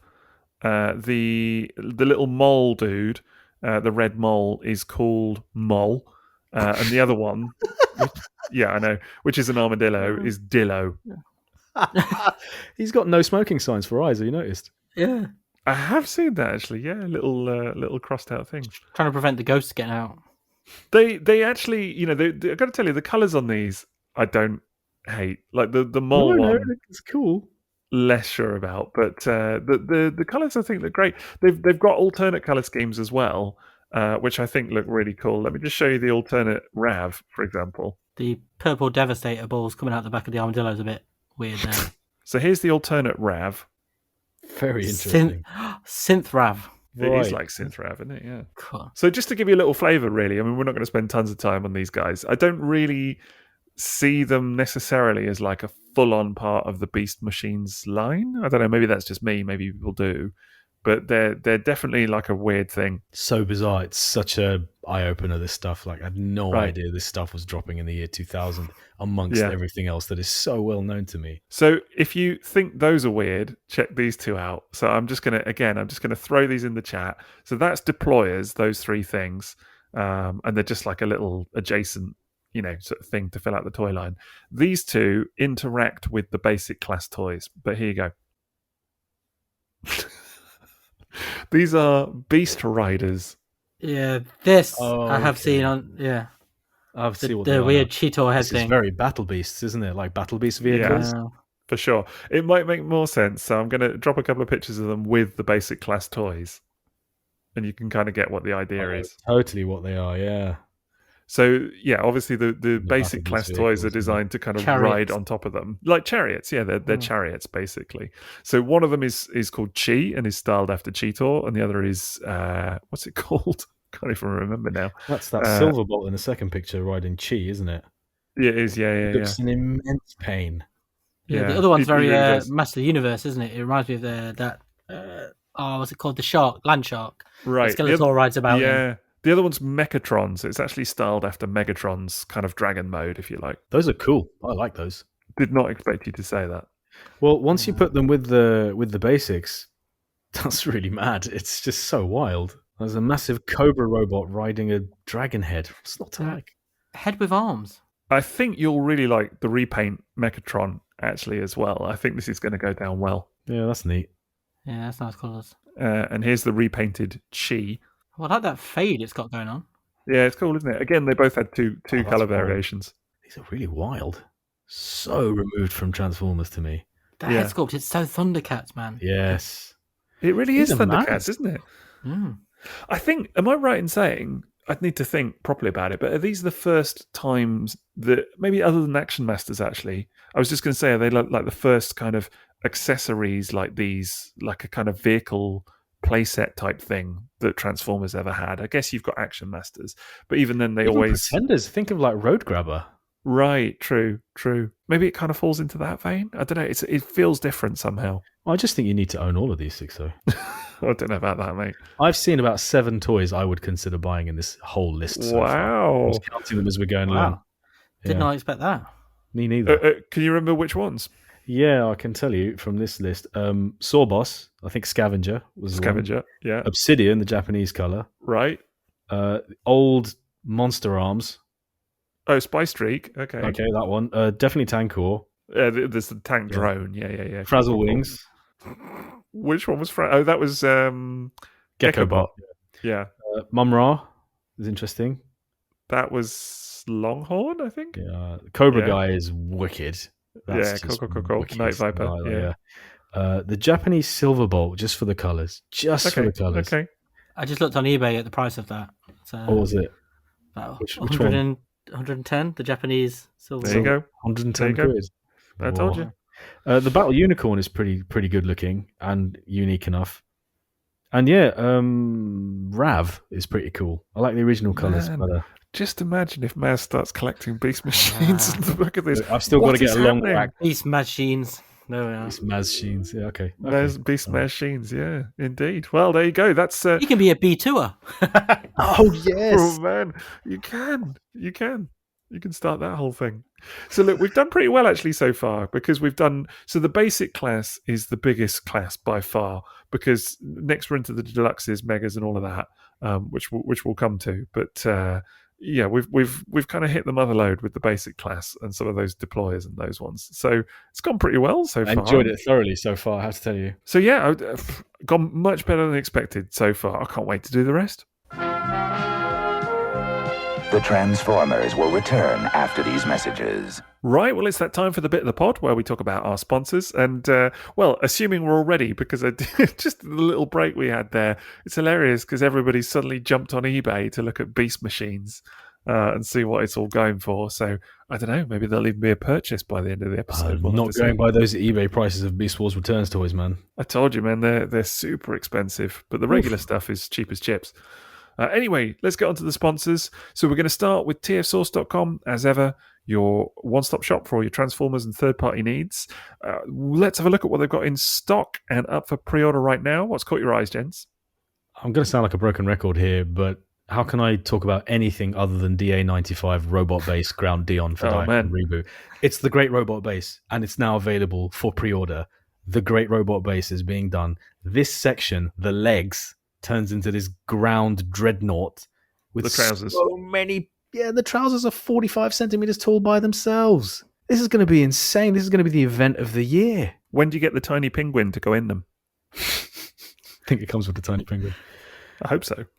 It comes with a tiny Diatrain and a tiny Cosmo roller. If that isn't enough to sell a Diaclone fan on it, nothing ever will. It looks incredible. I tried not to get excited, but the more information came out, this is going to be seismic. Honestly, must have. Absolute must have. I know someone who's ordered 3 of these. 3? Yeah, 3. Is it Elon Musk? Right, exactly. Yeah, I mean, it doesn't come cheap. It's $480 at TF Source. That's where I pre-ordered mine, I have to say. But look at it. It's just endless play. Endless. And Takara Tomy have spared no expense in the marketing of this thing so far. There's even been a newspaper ad. I know, it's been really something. Incredible. I'm going to tell you, I think it looks amazing. And I think if you're in on Diaclone in any way, shape or form, then how can you not? Do you know what I mean? Ultimately, it's the price that will hold a lot of people back, and I get that. There are people coming back just for this toy. There are people who don't collect Diaclone. I've seen them pop into the TFW thread and say, this I'm buying. Look, man, Titans Return Titans are going for 300 quid. that's roughly the price of this now. Would you rather buy a Titans Return Titan now or get this at pre-order price? Because you know this is going to go through the roof when it's sold out. Oh, this will be astronomical. This will be 4 figures eventually, this toy, Yeah. if you miss out on pre-orders. I think that's the thing. I think if you're wavering on this, and it's a big investment, but I think if you're wavering on this now and you're like, should I, shouldn't I? And there's like any room of doubt, even if you end up selling it on, you're only going to sell it for more than it's worth right now. This is HasLab levels as far as I'm concerned. I would agree. I would totally agree. And it's only going to go up in value. Look at all the Diaclone stuff now. It's just ridiculous. I feel like I'm encouraging some sort of like flipping or scalping or something. I'm not. I'm just saying that I think if you're on the fence here and you're not sure, there's really, other than the initial outlay, there's no bad reason for it. I think it's going to be incredible. That's my pick. Yeah, it's a good one. Liam? Mine is going to be MS-02 Light of Peace. It's the... Sorry, was that the Pipes of Peace by Paul McCartney? I thought you said light of something else there for a minute. Back to Beast Machines. Yeah. No, it's this Magic Square Optimus Prime, sort of an MP scale one, which I think looks amazing. Yeah, it's it's a real tricky thing where so many toys have tried to capture the cartoon, but this is the first time I've looked at one I can really see it. I think it looks great. I somehow knew you were going to pick this because you've been raving about it. So I just had this inkling that you were definitely going to pick this one. It's a good choice. This Optimus Prime, he has this power, doesn't he? No matter how many of you buy, you still see another one, you're like, oh, that's cool. But this is the one that looks most like how I visualize him from the cartoon, but it just looks like a really nice toy as well to go with it. Kind of like the perfect package of it, really. This looks amazing, dude. Have you seen the video of the transformation? It's actually it's not overly complex either. It's weird when you look at you contrast it with MP44, which is so complex and the engineering is crazy. Whereas you look at this and it does it real neat and straightforward way. That's nuts. I can't believe it. How big is this thing then? Because it's obviously not going to be like teeny weeny Legends class. It's masterpiece scale. Yeah. It's MP scale. Okay. Yeah. Okay. Yeah. Then totally. It'll be the same size as MP10, MP44. Right. So this company actually made a masterpiece scale Prime already, didn't they? Yeah. And it was it looked all right. Actually, I didn't own it, but it did look good. But this one definitely looks better. Yeah, Magic Square have definitely got a good line going in refining their various Optimus Prime toys to look slightly more like the cartoon each time. I think this because they've done quite a few of the little ones, haven't they, as well? Which are all excellent as well. Photography for this thing's product shots are wicked. Yeah. What's got your i6 then? For me, it's going to be on the old 3.0 train again, and it's going to be that War Machine that you can just see there. So they've done obviously quite a few Iron Men now, various suits of armor.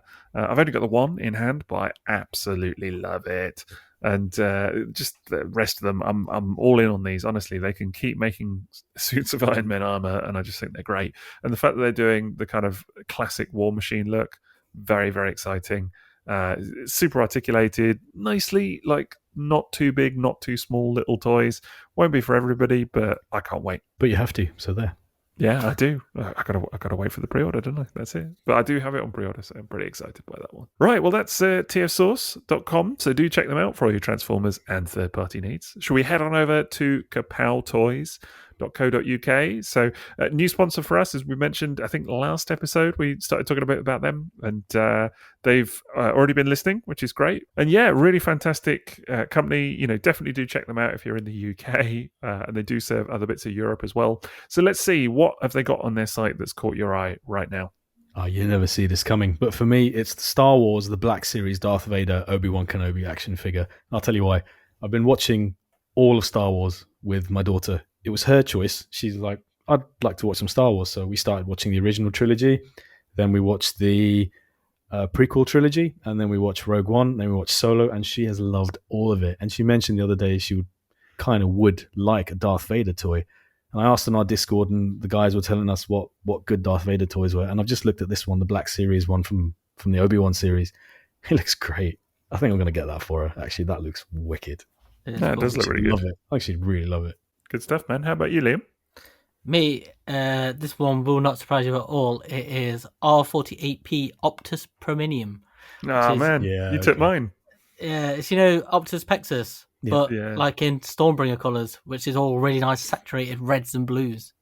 so pretty. I think this is the one where I'm finally going to buckle. They've changed the head as well and give him an axe. It's got a massive axe. Yeah, it looks great. Yeah.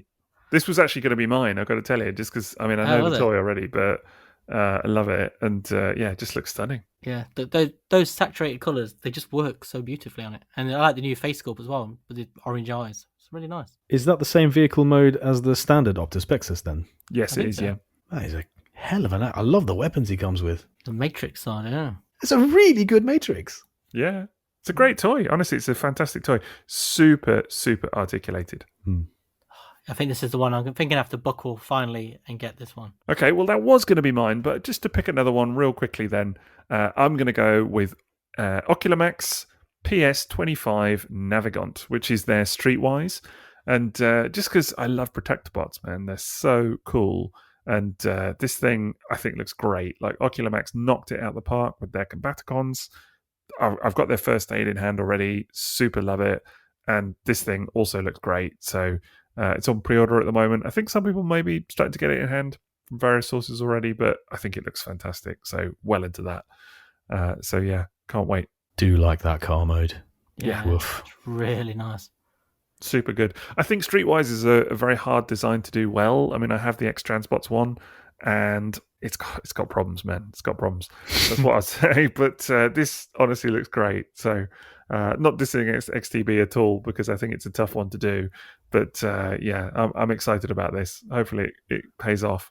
So, tell you what I really love about it. I'm looking at the legs, and just you can see the door inside the legs and the yellow star just tucked away in the inner leg. That's really cool. I like that. Clever. It's clever.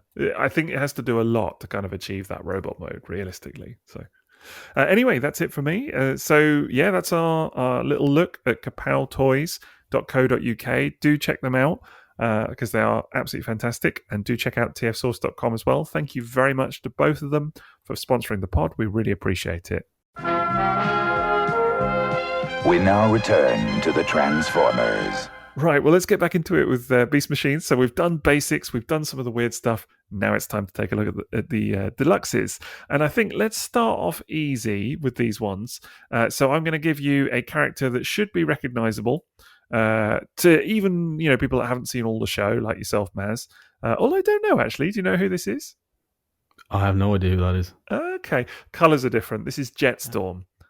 Okay, all right. Which is a name that you maybe have heard. At least. So this guy is kind of the poster boy of Beast Machines Veercons, if you like. Very nice modes, have to say. Looks like a really nice Transformer. I love that jet mode. That's wicked. Great colours. It's really good. This is, without a doubt, one of the strongest toys of the line, in my opinion. Yeah, that looks like a winner.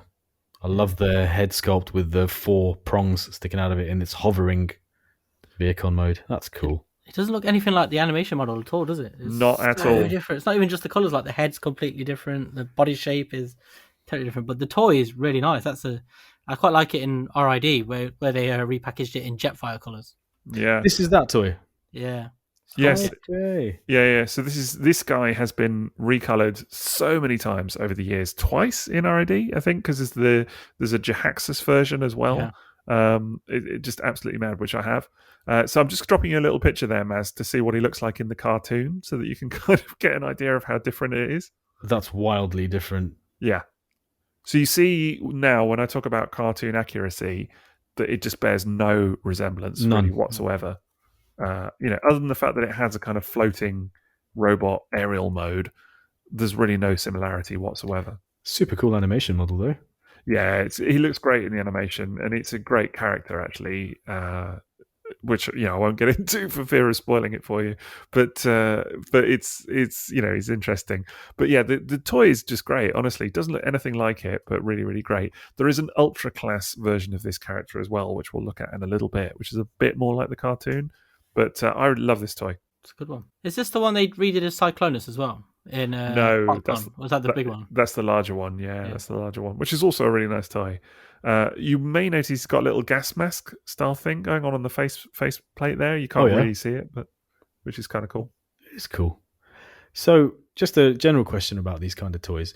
We were talking in the last few weeks about how things like the Energon Superlink toys, when you transform them, everything has a really defined click and position where it ends. Do these toys have that too, or is it all just a bit because it's so many ball joints and stuff? It kind of approximates the mode, and you get it different every time. Yeah, a little bit, not to the same extent, definitely as Superlink or whatever. I think there's a little bit of squishiness with these because of the nature of the ball joints and things like that. It does depend on which toy it is. This one actually, I think, clips together pretty well, but it's a very different feel to it from what comes after with Armada and Superlink and Energon and all that kind of stuff. Very, very different indeed. You will notice with this guy here that he's got his little nose cone in place. That actually pops out just like we saw on Obsidian. So actually there's a little switch that you can press, and then on his kind of cockpit, if you will, you can see it actually just behind a little yellow switch.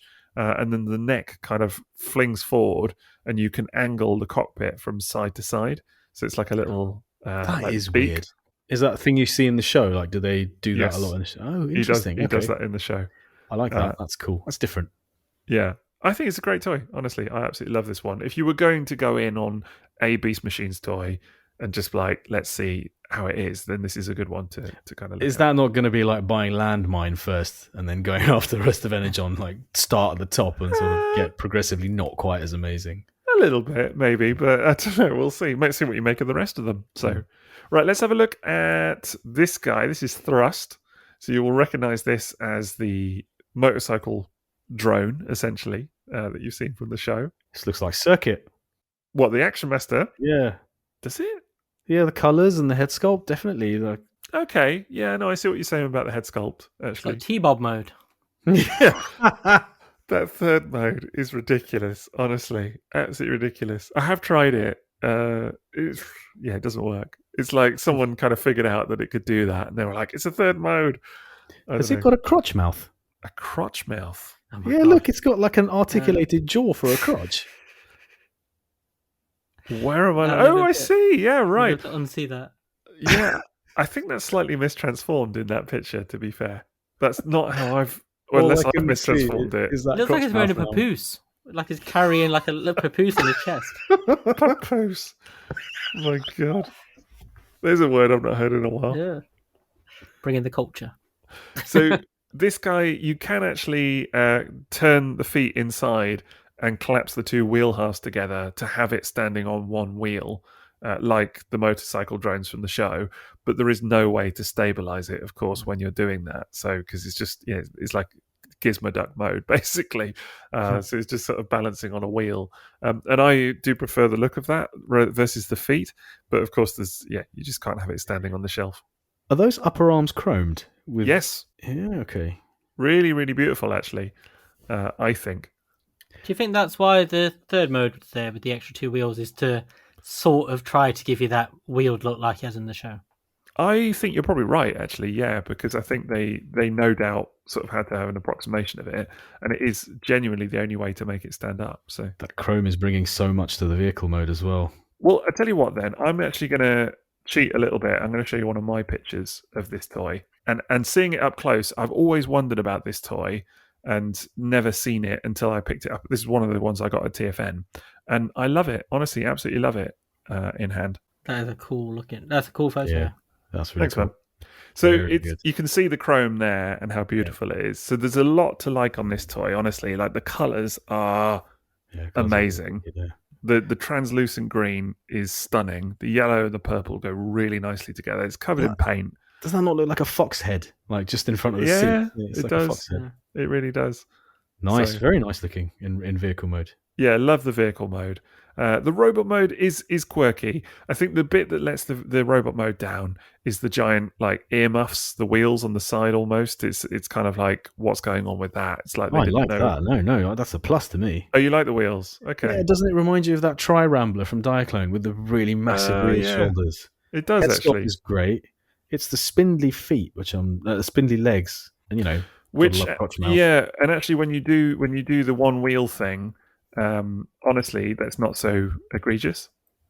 It's the ankle wheels. They just look like he stepped in them. Like his feet have gone through them.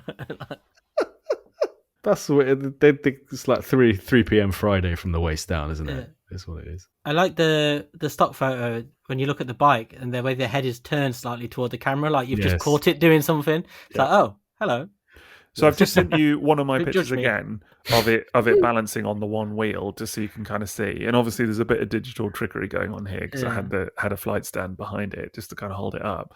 Much better. I really like the one wheel look. Honestly, I think it really suits this toy generally. And again, it's just a super unique design and just very interesting to my eye. I don't appreciate the lack of crotch mouth in your photo, though. Right? Yeah. I think my photo is how you're supposed to transform it. Well, that's no fun. Colours are insane. Yeah, the colours really are so good. Lovely. That translucent green in your photo especially is woof. Not bad. Yeah, okay, cool. I really like this toy. It's one that I was intrigued about for years. Finally picked it up. Love it. What can I tell you? So, yeah. Okay, so that's 2 in. That's the kind of big show Veercons anyway. Let's move on now to something a little bit different. So this is also a toy that I own.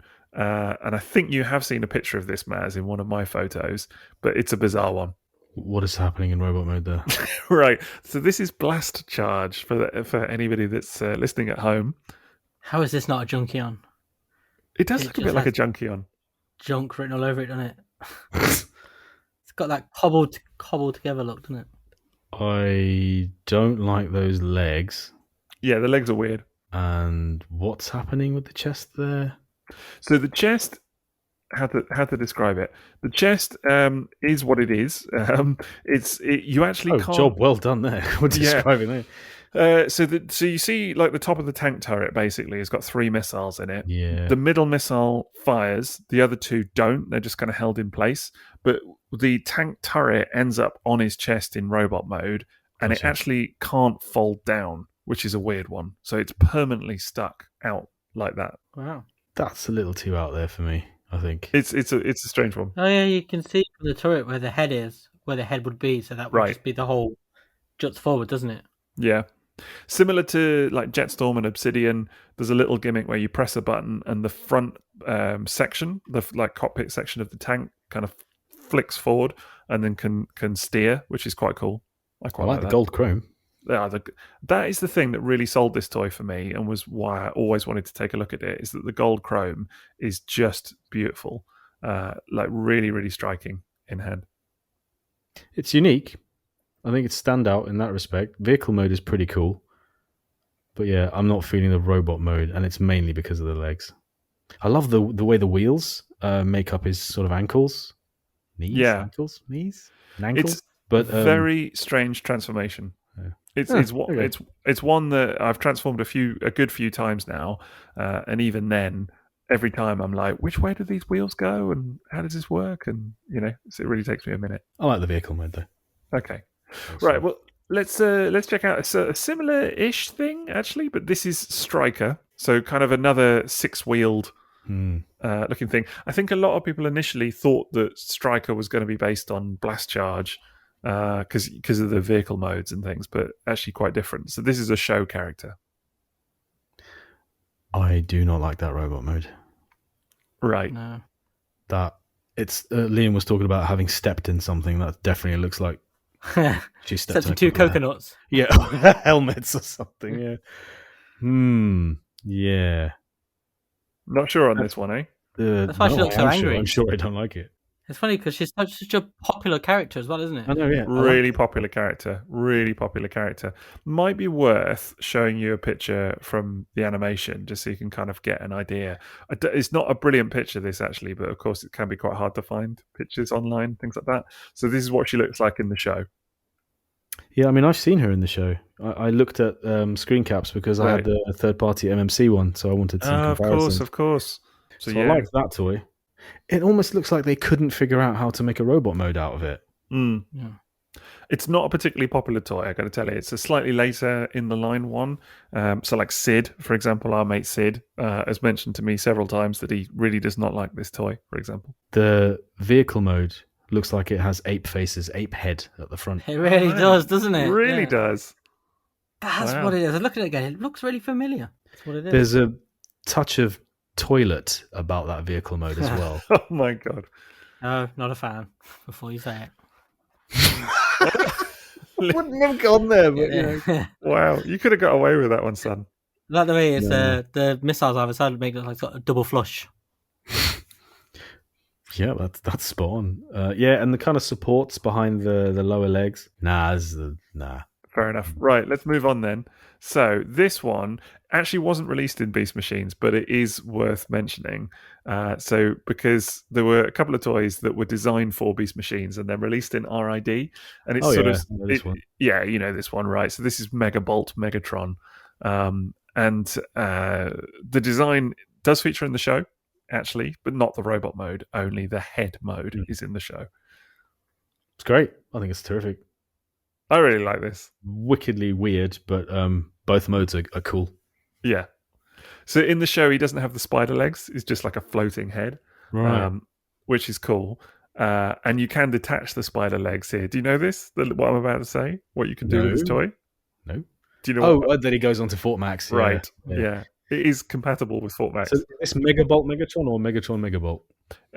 Well, in RID, there is Megabolt Megatron and Megabolt, which was like a sort of a gold version of it or whatever, which was also released. But this is obviously the kind of initial design. I think this probably is what it would have looked like in Beast Machines because it kind of matches the show colors. So or at least it would have been an approximation of this. But yeah, never released. It would have just been known as Megatron. I like the way it looks. I'd never own it. There's something about that head spider mode that I don't want to see in a daily basis. It just creep you out a little bit, maybe. Yeah, but it's got a very strong robot mode, I think. Yeah, for sure. So a bit Like of a curio. The giant spider is very Predator. It's got that shape to it. Oh, yeah, good call. Arachnid's Predator. Oh, Maz, you've added a little heart onto it there. I was trying to double click it to enlarge it. Don't get to We're all doing it. Your dad's with tech. Come on. Oh, dear. Right, let's move on to the Maximals then. So let's do some deluxe Maximals. Those are the Vehicons so far. So let's kick things off with old Optimus Primal. Who's next? Right. Yeah. Not a fan? That beast mode ape head is terrifying. Why does he come with lettuce? Right, we'll get to the lettuce. It's a giant bogey. You can move the... Is it from Megabolt? It's a snot flail. Oh my god. Snot flail! Trying to tell you about the blooming eyebrows. Like the snot flail, yeah. Obsessed with the snot flail. You can move the eyebrows up and down to make him look more angry. Okay.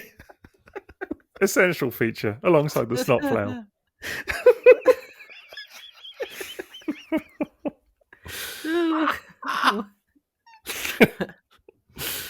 They designed it, then they produced it, and they looked at it and said, yes. We're going to go with that. It's the first time I've ever heard it called that. It's on his shoulder. Why? Did sneeze? Is that his other action feature? He's got sneezing face. I got nothing to defend it with. That's why the eyebrows go up. This is a shock sneeze face. Robot mode face is cool. I will say, I was not convinced on this toy at all back in 2000. Like, I saw pictures of it and was just like, what? Because it doesn't look anything like the cartoon. We're going to see 2 more Optimus Primal toys before the day is out, and this is the least cartoon accurate of all 3 of them. And I was not convinced. Having owned it now, picked it up at TFN, actually quite like it. The weird thing is, the robot mode looks more like a gorilla than the gorilla mode. You know, with the chest and just the shape of it feels more what you did look like a gorilla. What's going on there? Doesn't his gorilla mode face actually look like something out of a gorilla's video? It really does. Oh my god. You've absolutely nailed the description of it there. So again, maybe I'll show you one of my photos just of the face to show you what I mean about the kind of gimmick. Not interested if you haven't photographed the snot. I have photographed the snot as well. What is the snot flail supposed to be? Like an energon weapon. Energon snot. Yeah. So there you go. There's the beast mode face, kind of angry face. Oh, that's a bit more scary. There you go. But it is so bizarre. It's a weird old thing because you can then also, as I say, kind of fold. Here goes another pic. You can kind of fold the eyebrows back as well to make him look more surprised, I guess. I don't know. It's a weird one. It's because he's shocked that snot came out of his mouth, out of his nose. Someone sneezed on my shoulder. There's something about Optimus. Moving on. Yeah, not sure on that one. I get the sense. No, I'm sure. Are you sure? I know exactly where this is going. Right. Okay. Let's move on then. So that was Optimus Primal. Let's do Black Arachnia. Oh, it's very ornate. Yeah. Creepy. Would not buy, Hmm. but interesting. What's cool about this toy is that you maybe noticed, but the robot mode legs split in half to become the spider legs. Oh, that is cool. Actually, yes, It's a cool little feature. that is agreed. And then the back legs are the robot mode arms. I like those bizarre hands of hers. Yeah. It's a nice toy. Again, this is one that has a very different Beast Wars Returns. It's like pink to look like the show. And it goes for silly money. Would like to see that. I can probably arrange that. Well, here it is. Ooh, don't actually think that looks better. This is a tough one for me because it is technically more cartoon accurate, but I'm not sure the green works as well. Yeah, that's what it is. It's the clash with the green. Very humanoid face on her as well, isn't it? Yeah, super humanoid. But she looks like that in the show. What do you think, Liam? I'm not a fan. I didn't like the animation model either. It's Right. not. It just looks too much like a person. There's Yeah. too much of that. I think Very particularly the face. humanoid. Yeah, Very humanoid. but the purple one is the colours are nicer. The purple and the green. Right, let's move on to the next one then. So this is a non-show character. This guy's called Snarl, another Dinobot name. No, it's Blanca. Oh my god, it really is. See, that's what we need. Is there a green version? I don't think so. There is a recolor of this in Universe, I think. Maybe this is where the snot flail comes into its own to simulate the electric. So this guy is a notorious GPS Yeah, victim. I'm just saying, he's like head to toe GPS. Yeah. Should have been called Shatter.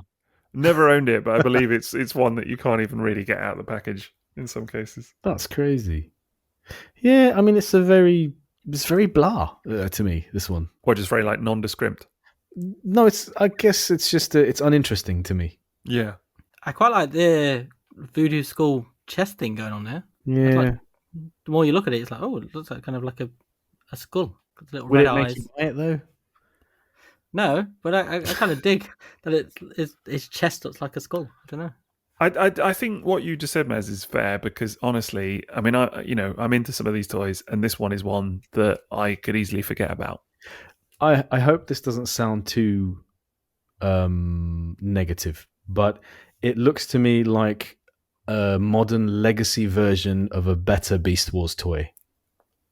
If you know what I mean. It's like Yeah. when Wow. Legacy do Beast Wars toys, some of them, they lose something in the translation to become a more modern figure with modern considerations, and this just doesn't look like there's a lot to it. I think it's fair. I am more and more attracted to this chest skull the more I look at it.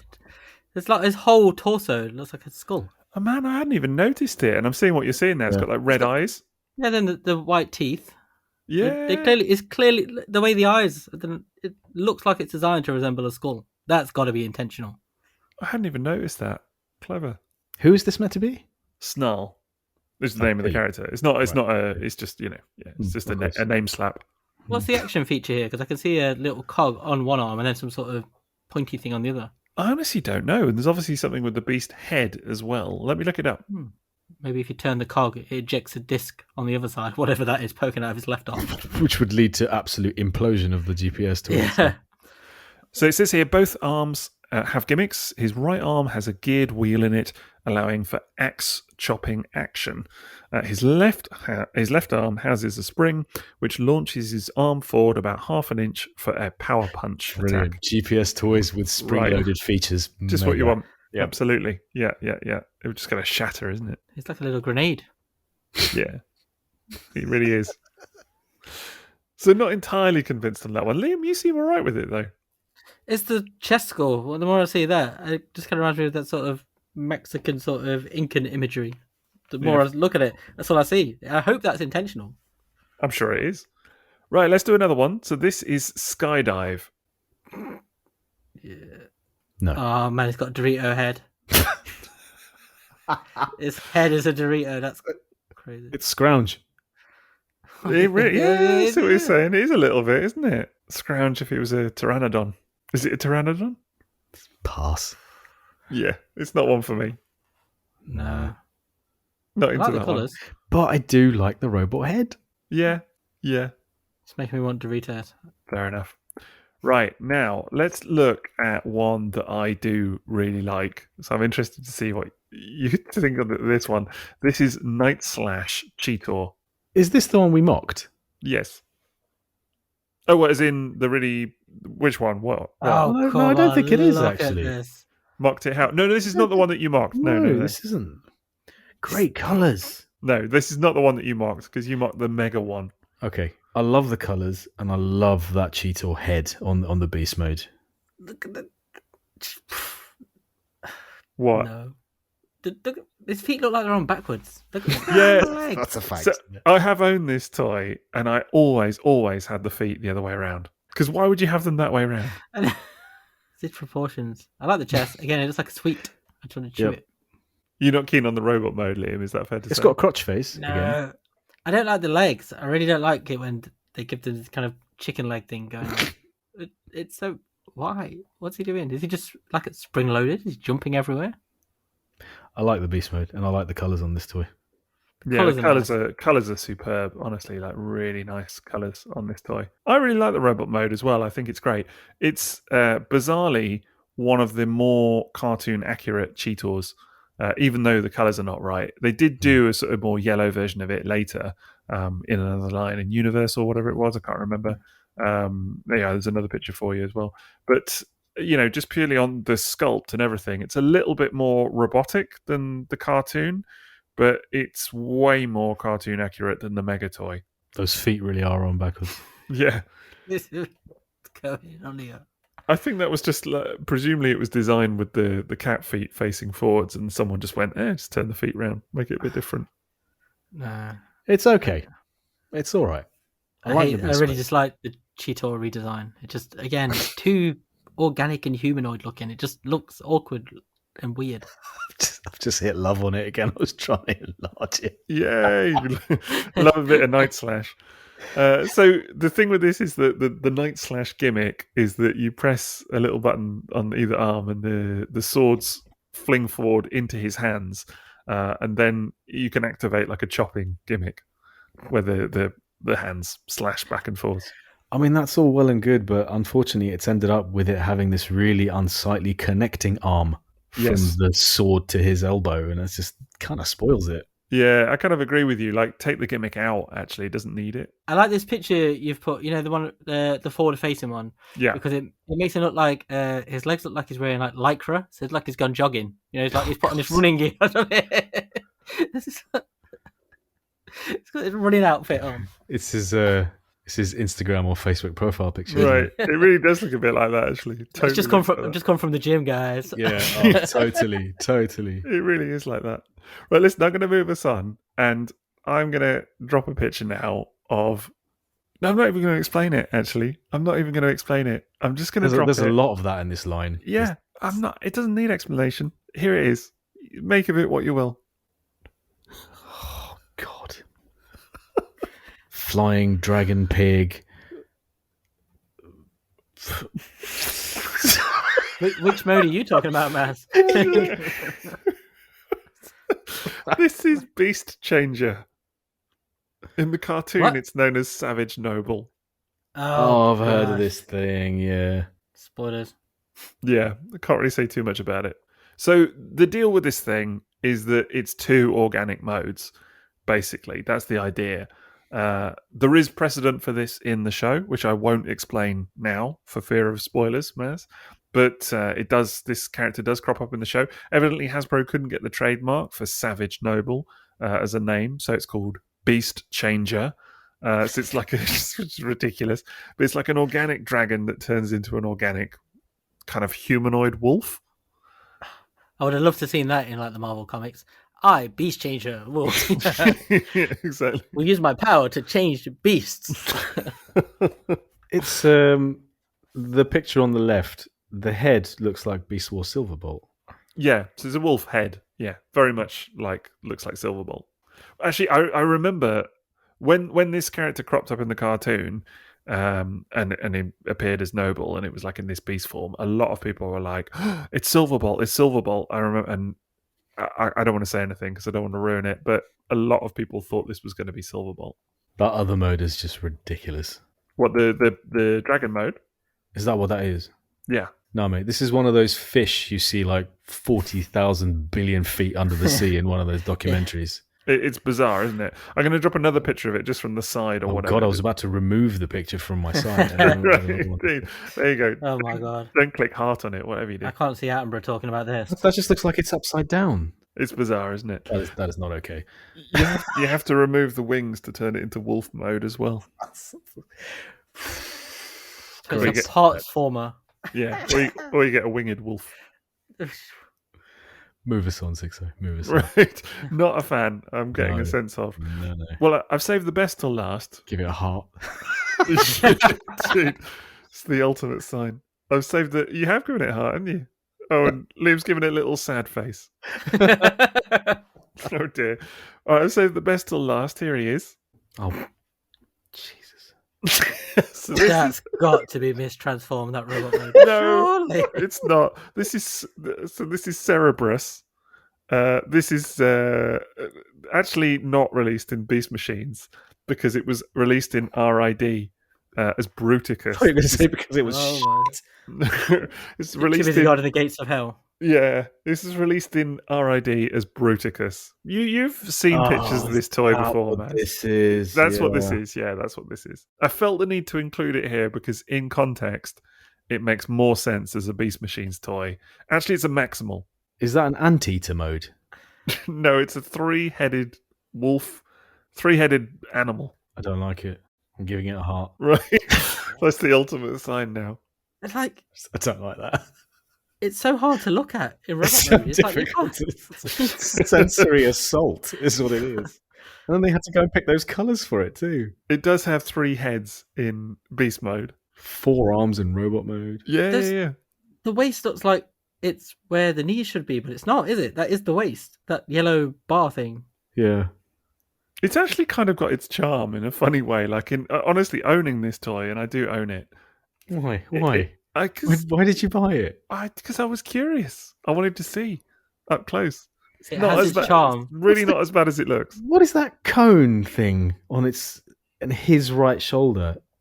It's like a weird organic mass and then a very perfect lance head or something. Yeah, it's got a lot of that kind of stuff. It's just like a shoulder pad thing. It's got like knives in his hands and stuff. It's a weird one. It's just this random pinned yellow thing on its right ankle. What's that? It's just an extra toe? I actually don't know what that is. I've got to tell you. Maybe it is an extra toe. But I honestly don't know what that's all about. It's obviously meant to be some kind of demonic thing, right? Yeah. You said it's like a Cerberus, but... Yeah, Cerberus, yeah. Man alive. Okay, so those are the deluxe toys done. So I feel like, in a way, the basic class was more successful with you guys. Way more. Yeah, that's interesting. This is the Beast Machines we know. Now we're getting there. Right. Let's move on to the mega stuff and see what you make of some of that. There are only 5 mega toys because some of these are really good. They vary from really good to like WTF. So let's start with a real positive. This is Tankor. Oh, yes. Looks nothing like the show. Do like, though. Yeah.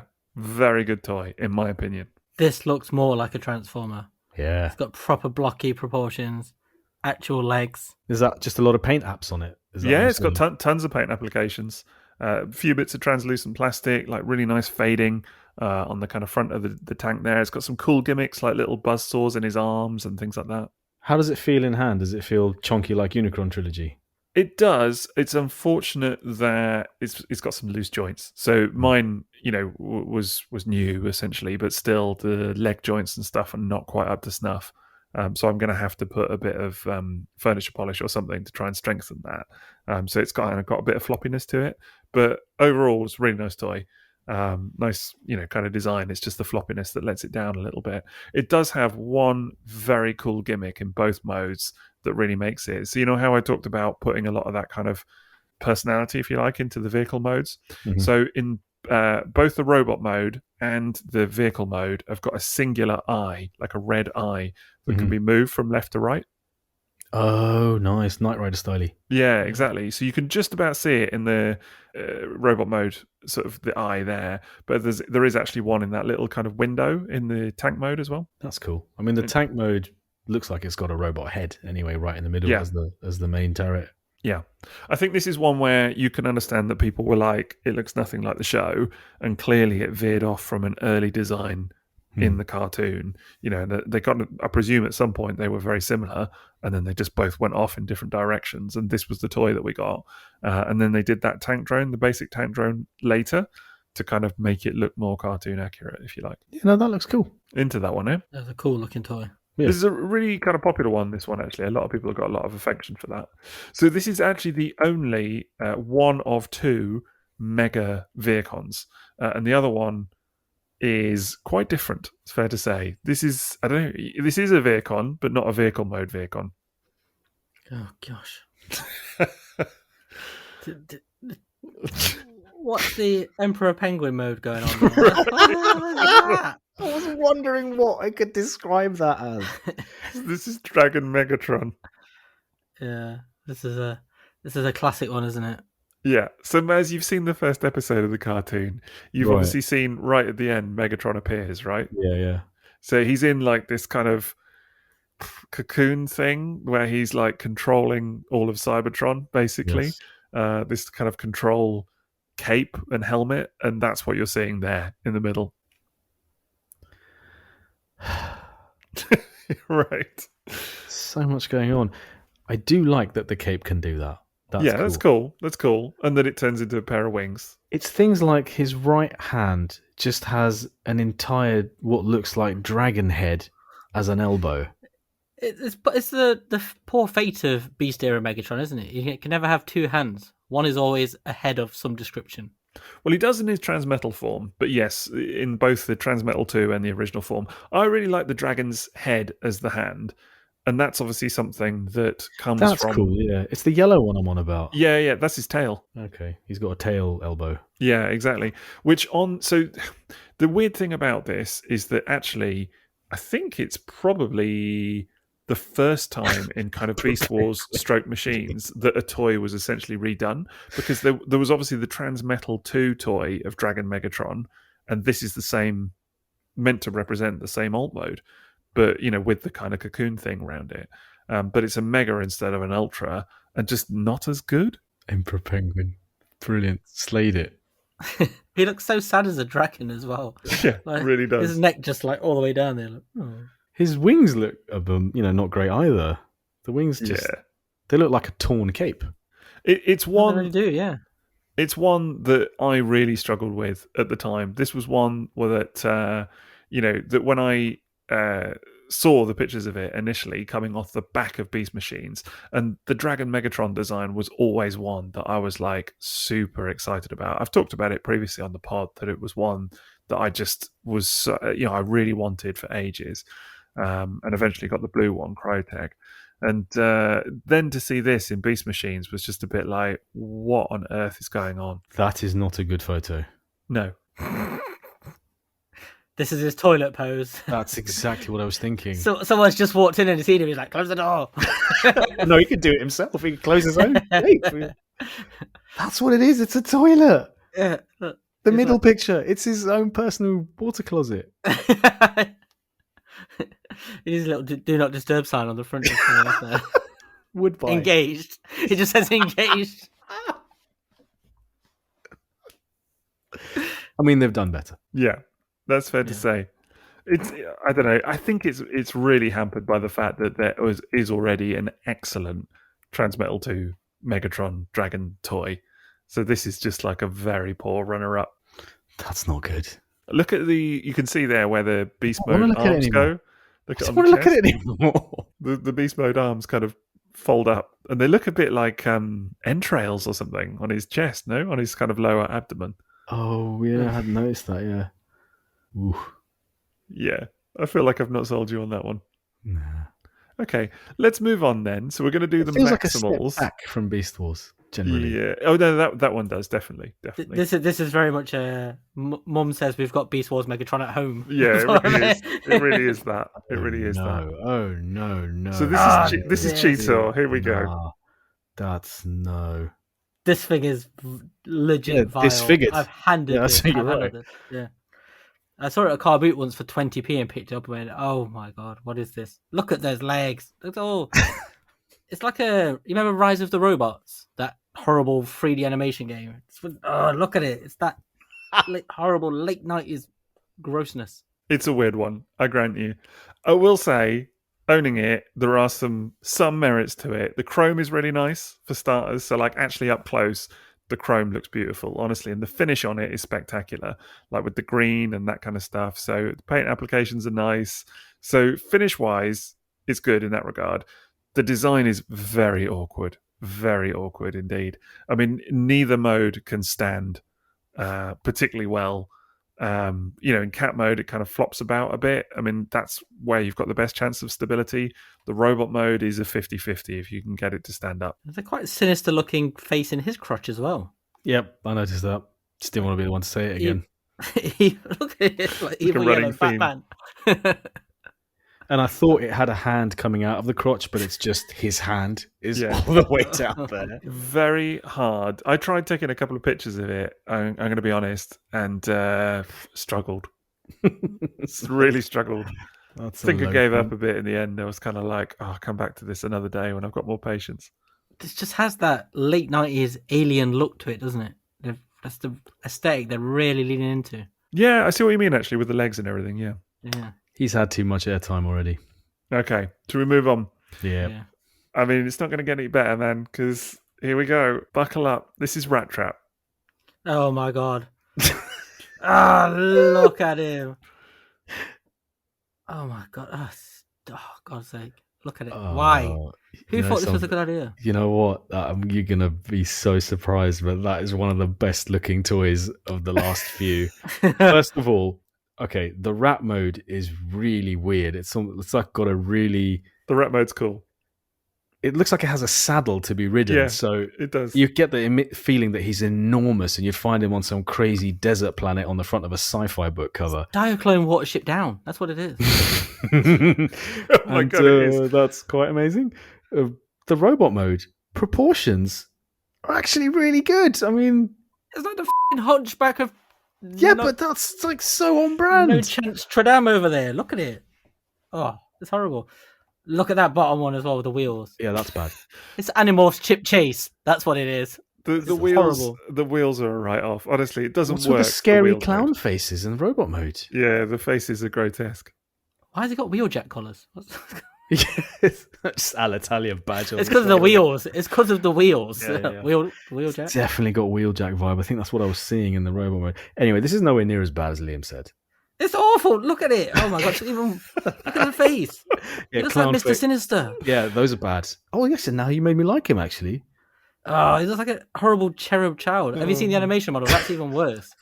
It's like have you ever seen the animation model, Mez? No. Right, I'm going to have to show you. Here you go. Here's the animation model for Rat Trap. oh, that's wrong. Oh, that's wrong as. He got short shifted by the Oracle there, didn't that he? wheelie has got a little baseball cap on as well. It's horrible. It's awful all around. Oh, I thought they were a pair of Beats headphones. It's kind of like a flip down visor thing. And what's with the like super organic-y, sort of fleshy rib cage? Yeah, dunno. And like really obvious pelvic bones.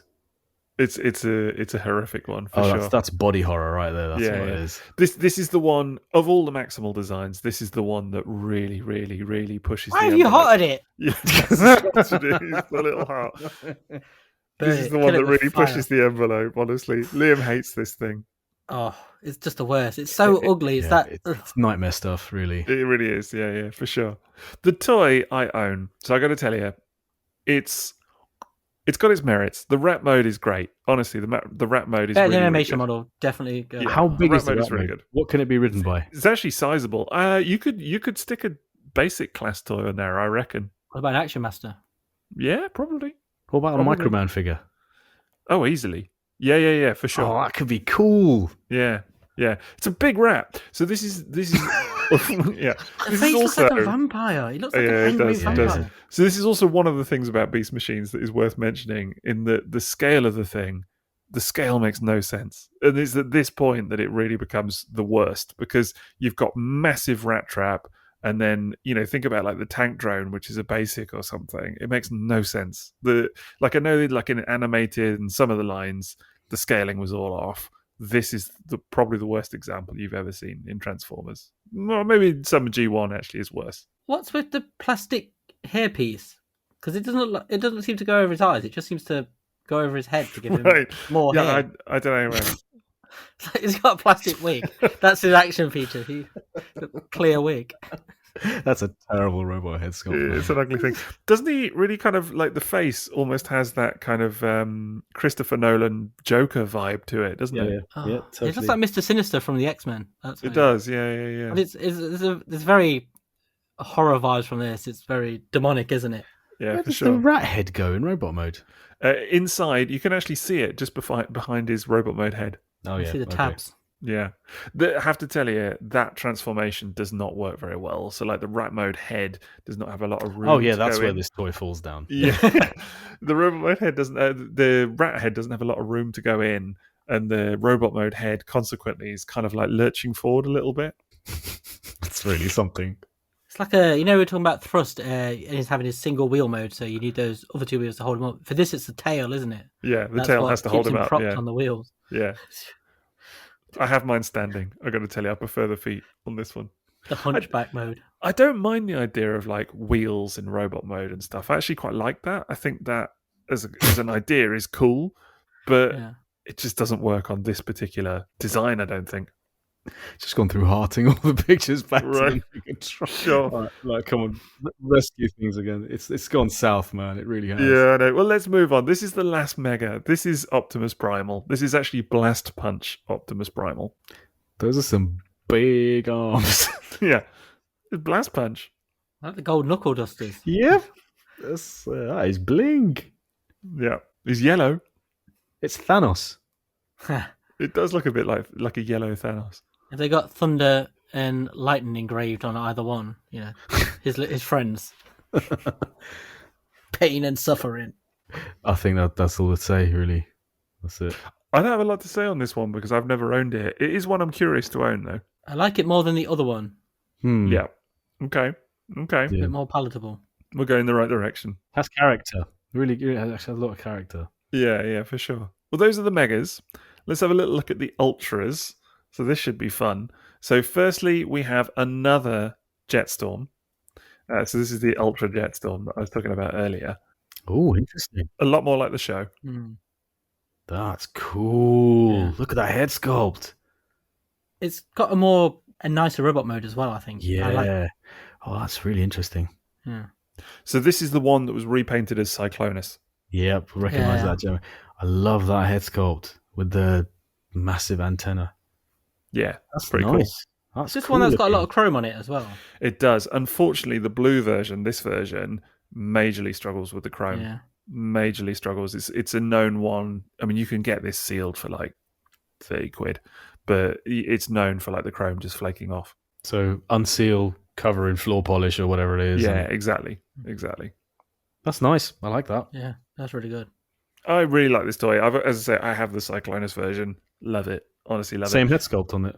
it. Same head sculpt, not a retool in any way. It's got some quirks to it and everything, but it's a big thing as well. I mean, this is an ultra class toy, so you're talking this like the same size as like the original Optimus Primal and things like that. Are those two like rockets with little shark heads and turning shark heads? They don't turn, but they're like little missiles. Or do they turn? Actually, I'm trying to remember now. They look like they turn in the picture, don't they? Yeah, one of them really looks like it does. Yeah. Yeah. One of them's angled, isn't it, in the picture? Yeah, they kind of clip onto the sides of his legs in robot mode. Good looking toy. Yeah, I think so. Love it. Hell of a rescue. Yeah, and it's got you can turn the sort of turret, if you like, on the top of the jet mode can turn as well. Can kind of pop up and turn. The neck's multi-jointed as well, isn't it? So it can move about. It is, yeah. The neck in the really like to handle in the that toy, plane mode, actually. in the jet mode. I would recommend it, honestly. It was a really, really good one. Let's move on. So we've only got two other Well, one other mega. This next one, again, this is one that I think I can't explain. It's Night Scream, so Liam knows what's coming. This is 2 pictures. Here you go. Just look at it. El Fringo. Look at his bat mode. Looks like he's dead. Like he's been run over as well. Well, Like, that's the it's angle of the photo. photo. Where's those rat traps? Wheels. Rat traps run him over. It's a dead bat. Roadkill. Has he actually got like a proper emo comb over fringe? Yes. Have you? It's So even more egregious you've in obviously the show, never yeah. seen the. Yeah, I was going to say you've never seen the cartoon, so I'm going to send you a picture of what this dude looks like. This is actually very cartoon accurate. This toy. Look at him. Back quiff. Oh, that's bad. It takes a bit of getting used to. No. The thing is like the bit above his nose, like his bat nose thing, looks like a human nose that's been stretched upwards as well. It's so creepy. Every part about it. Yeah, it's a freaky looking toy. So here's his full body in the cartoon. So he's got his wings on his feet. I'd be night screaming if I felt like that as well. Look at it. That's in pain. Night terror. Yeah, night terror. Night.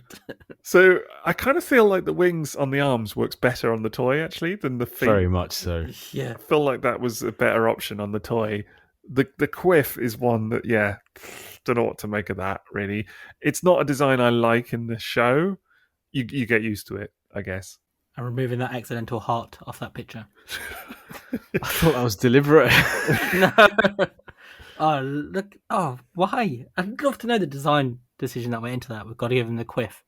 The other thing with this toy, of course, is that it's gigantic. So Is it it's, really? Yeah, it's massive. It's an ultra class toy. It's one of the biggest toys in the line. And in the show, he's one of the smallest characters. So this is why the line makes no sense. You've got Rat Trap as a mega, which is already like bizarre. You've then got Night Scream as an ultra. Meanwhile, you've got, as I say, Tank Drone is a basic. It's bizarre. Whereas in the cartoon, I mean, to give you an idea of the scale, I'll give you a picture of the Maximals standing with Tankor. Oh, goodness. He's gigantic, absolutely gigantic. But he is a basic, the Tank Drone is a basic class toy. And then you've got Night Scream that's like tiny compared to Optimus Primal as an ultra. Is Night Scream in that photo? No, he's not, no. He's just tiny, you can't see him. Yeah, he's just that small. That's really weird. Things are getting weird now. Yeah. The thing with this is it like all of these toys, like these ones, they feel like they were too far ahead of the time.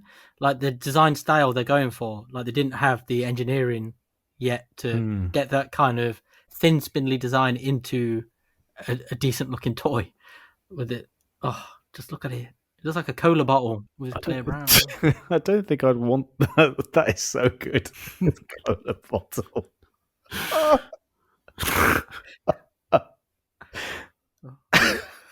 Please, let's just move on. I was going to say, I've never owned this toy. I actually quite like the blue. Like, I think the blue is genuinely quite nice. The electric blue is a nice colour. Yeah. With the brown, I don't mind it. Like, colour-wise. Roadkill mode is something else, isn't it? It does look like a dead bat. Just someone's done him in. Just like it's a dead bat. It's Rat Trap. That's what it is. Just run him over. Okay, moving swiftly on. Night Scream was pretty much the one that I was like, oh man. Anyway, look, this thing's cool. So before we get to wow, you know what this is? Yeah, this is Primal Prime. Yeah, this is Optimal Optimus. Kick ass in Primus. What am I about? Optimus Prime colours. I've got to recover from Night Scream, folks. We have a winner.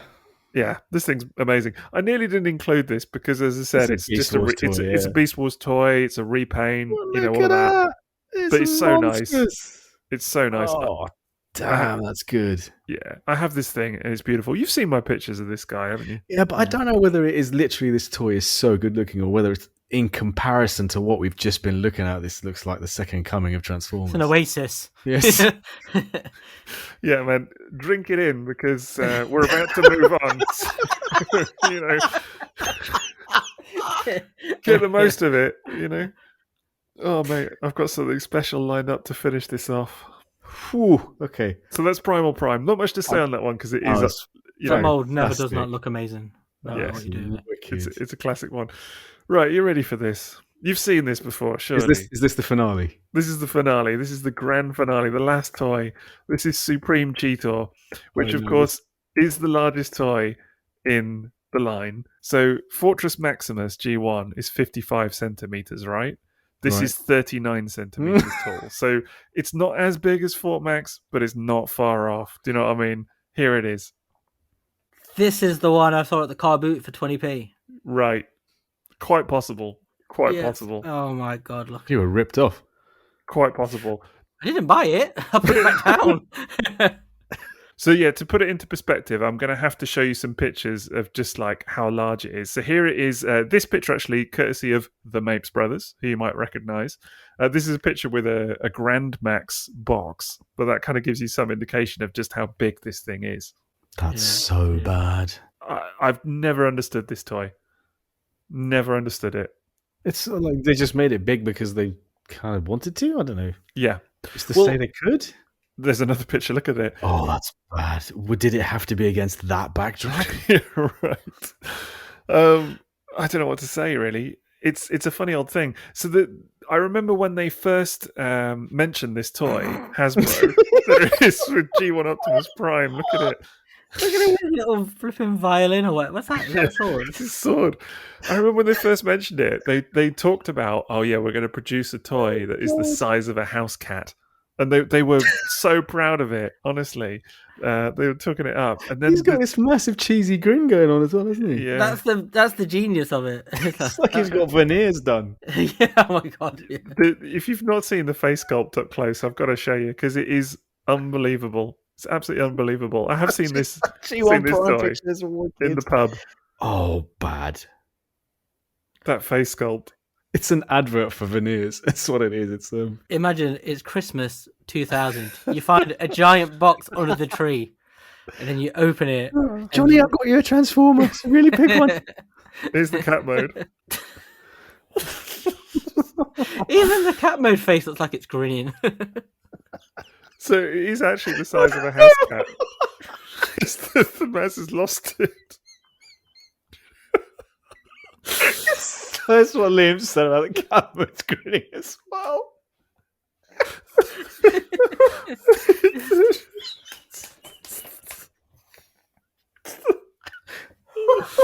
Oh my god. I don't know what else to say. Do you own this, Sixo? Do you own this? No. No, I do not. Oh my god, I've just found the funniest picture. Do you think they'll reissue this at Walmart? Oh my god! Look at that. It's waving. Is this because it's Supreme? He's doing like a Diana Ross hand pose there. Oh, wow. Oh man. Oh my god. I don't know what else to say. I don't own it. No. Set me free. Is there a Takara version of this, by any No, chance? I don't think so. Covered in chrome. Just took one look and it went, nope. I don't think so. So Covered in this chrome. toy is pretty universally hated. I can tell you, a lot of people do not like this toy. How much did it cost at retail? Oh, I don't know. Actually, that's a really good question. I don't think it was. I guess it must have been quite pricey because it's the largest toy. That picture with G1 Prime is a winner. That picture of his face with his actual teeth. You were right. The veneers, man. That's how happy he looks about it as well. Just been to the dentist, guys.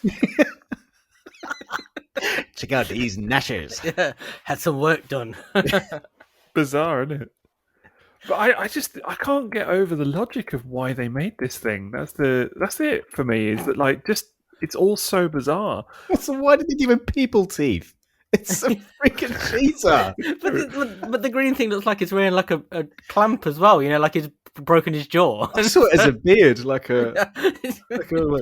So look at it here. This is a picture from Cybertron of it with all the other Cheetor toys from like Beast Wars and everything. Why? There's a weaponized orange peel.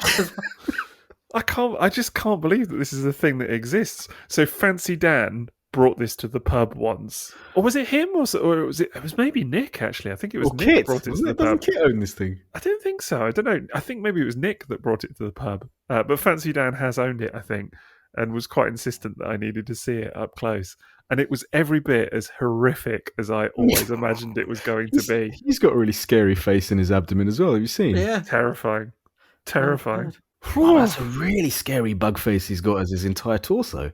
It's just I'm bizarre. glad we ended on a high. Yeah. Oh, the one in his abdomen looks like a little Lego man, like a little Lego face. Yes. His crotch. Oh, it's like Terrence and Phillip. It's Pac-Man. If you look at the line with the eyes, it looks like Terrence and Phillip, from South Park. So, would you believe there's actually one that I forgot? There's a toy that I forgot, which is yeah. Well, it's better than this, definitely. This is Air Attack Optimus Primal. So this is another Supreme toy, but it's not as big as this because I think it kind of scales with Cheetor, sort of, but it's much smaller.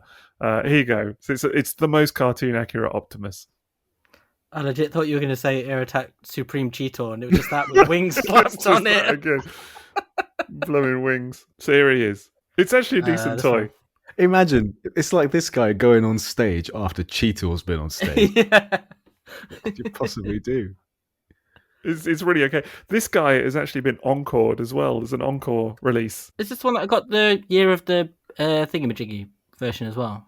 No, I don't think so. No, hang on. There was an Optimus Prime, repaint of this one as well. Here you go. That was done Has he got like a furry matrix on his chest? It's just like the cartoon design. Honestly, it's like this flip around thing. There you go. It was done in Optimus Prime colours too. Is that from? It's like Year of or something, isn't it? Yeah, I think so. Something like I've never that. seen it in Toys R Us. It's a weird old one. It's actually a decent toy. Honestly, it really is a decent toy. It looks like it could be fun. Like, you know what I mean? Yeah. Like a kid would really enjoy that. Yeah, it really is okay. Honestly, I like it. But there is one funny thing about it. Let me just find this picture. I'm still scrolling up to the Cheetor photos at the moment, really. It's the Terrence and Phillip thing's absolutely killed me. That's what it looks like, doesn't it? The mouth. You can see it sort of splitting. Yeah. So here's a picture of my encore version of Air Attack Optimus Primal. That's his head sculpt. He's kind of got this unfortunate sex doll face where it's kind of like molded open mouth. But the funniest thing about it is that actually where the monkey's bum ends up, because it's oh my goodness. Here you go. It's behind his head. It's his neck cushions. This is like his neck cushion. Yeah, it's like he's on a long transatlantic flight. Well, he just lean up against his own arse. Yeah, his head is resting on his arse. I bet he wakes himself up, in the middle of the night, farts in the back of his head. He's actually got this bright red arse. Incredible. Yeah. He's giving himself tinnitus from farting too loudly in his own ears. No point have the designers made any effort to avoid that. It's unbelievable, isn't it? Just the fact it's so obviously the arse. But look at the little detail on the arse. Toy line. What a toy It's the fact line. it's also techno-organic as well, so there's no need for them to have painted an arse like that. They painted an arse, but it's got little moulded stretch marks on the arse and everything. It's the way they've done the fur as well. Oh my god. The stretch marks on the arse are true. I can imagine someone at Hasbro was like, they won't believe it if it doesn't have the stretch marks on the arse. Look, don't break the illusion. And then let's put it right behind his head. Yeah. So what do you make of that then? Well, obviously brilliant, isn't it? Yeah, I mean, it's fantastic. It's actually a legit great toy. I'm not even joking. It's really good toy.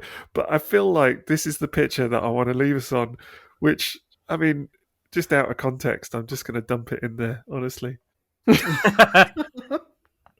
Oh my god. So this is old Air Attack Optimus Primal riding Supreme Cheetor. Has he got knuckle tattoos? Yeah, it looks like it, doesn't it? I like all the detailing on Primal's forearm. That's cool, isn't it? Yeah, it's a super detailed toy. I like that sun sort of motif on his chest. That looks quite fun. Yeah. But it's all just trumped by Cheetor. yeah. Cheetor grin. Look at the hands, the way that the thumbs are splayed out in cat mode. It's weird that he's got like such a big, thick humanoid thumb and then really thin claw-like fingers. Oh. It's just... And there's just Primal with his ass behind his head. Yeah. It's so weird that actually these two toys are the toys that sort of scale the best versus the cartoon. But that's the thing, right? You've now showed us a whole stack of toys which were batshit crazy. And all of that good stuff at the beginning, I've just forgotten. And I'm going to be left with this impression of these last few toys you showed. I'm going to walk away thinking, I need to lie down. I couldn't start with Supreme Cheetor, could I? I couldn't go in with that. This picture, it's like they've snapped them on the holidays. You know, they're both like loving life. So they're both laughing like, hey, someone's told Optimus like a really funny joke or something like that. The grin on Cheetor is magnificent. Just the head sculpt, it's just bizarre. I know I sort of briefly said it, but I just can't fathom that this thing was made. Like, what were they thinking? It's a legit. That's it for me. That's all that runs through my head whenever I look at this toy. What were they thinking? The house cat line was amazing. Was that legitimately a marketing line that they used? Yeah. They took. I can't remember who it was from Hasbro. It was someone quite high up. Was like genuinely before it was unveiled, or just someone quite high. Yeah, exactly. They were talking about it, and they were like, "Oh yeah, we're going to make a toy that's as big as a house cat," and that's actually what they said. And then this was unveiled, and people were genuine, and this got met with like huge waves of WTF. People were not happy. Oh, so that's Beast Machines. Well, thank you. Yeah, look, I mean, let's go back to just very quickly, and then we need to wrap up. But some of the sentiment at the start, which is there is good stuff here. Yeah, I've forgotten it, but there was. Right, yeah. There is. It's all the stuff that's not the main characters, though, isn't it? It's all like mostly the toys that, like so many Transformers lines, like it's the toys that aren't made for the show, like the better ones. Some of them, yeah, definitely. I think as well, you have to remember that there is good stuff here, and you have to remember that, rightly or wrongly, good or bad, it pushed the envelope, right? Like it really did something different, this line. Definitely can say that about it. Definitely tried to be its own thing. It tried to be something different. It is the niche of all Transformers. Mission accomplished. Yeah. I just love that Maz has got this perma grin fixed on his face now. It's made me smile. Beast Machines Optimus Primal. Yeah, that really does look like a holiday snap, those two stood next to each other. It's like grin on Optimus's face is like he's just like someone's told him the most funniest thing. It's like a theme park photo. Like his, having his picture taken with like his hero character. Well, look, you and me don't have any representative photos for the artwork for this episode, so Sixo can just go buck wild with. Well, I need to track it down. Whose it is? Yeah, I need to ask them if we can use it. You may just have to buy a Supreme Cheetor. No, I'm not doing that. Oh, you must. How can you not own that thing? No, what are you talking about? Of course you have to own that thing. I can't be expensive. I will never. Liam saw one for 20p. Yeah. I wonder how much they are. Let's check it out. There's one on eBay, loose, incomplete, no sword, £8. Why is even that's funny? Someone priced it. I'm going to put £8 on it. Oh no, hang on, it gets better. £8 or best offer. 20p. Are you sure you don't need to do because it's the size of a house cat is nipped down to the RSPCA, and give it a new home? Oh man, there's a sealed one here, minted box, £85. What? But that makes no sense. There's a sealed one then for about 50. Oh, the prices are all over the place. Another sealed one for 125. Makes no sense. Some optimism there. But yeah, I mean, look, you can get a loose one complete for like £15. No, I disagree. £8. Yeah. Possibly less. Yeah. But I don't want one. It's just, you've got to have one. Oh, it will never happen. It will never happen. It's a gaping hole in your collection. No way. No way. Have you seen the sold listings? No, I haven't looked. What one sold recently, or in August, £64. Oh, why? But then, like 2 weeks before, it sold for £35. It's all over the place. What's it going to go for now?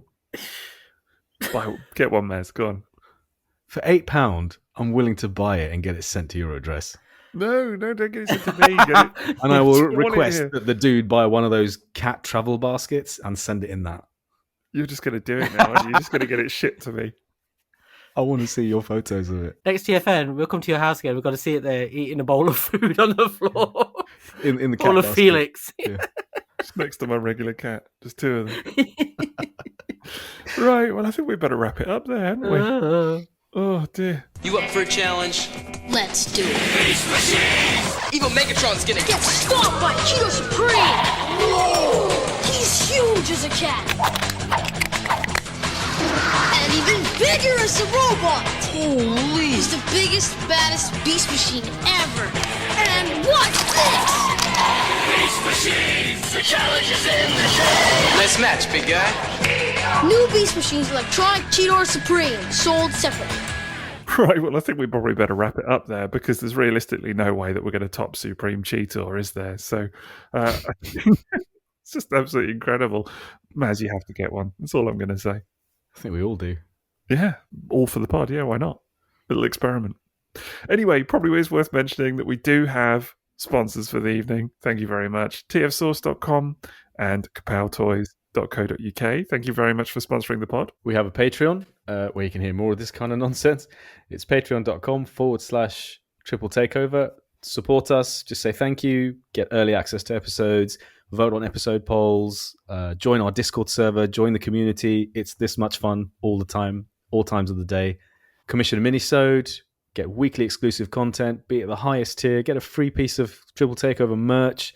And get the new exclusive mini-series where we either look at IDW comics or Unicron Trilogy toys. Loads and loads and loads of content. And, if you actually joined today, you'd have 30 mini-sodes, 4 mini-series to listen to. I can't even tell you how many hours of content that is. It's just loads. Yeah, absolutely tons, isn't there? We worked it out how many hours it was recently, and it's just incredible, honestly.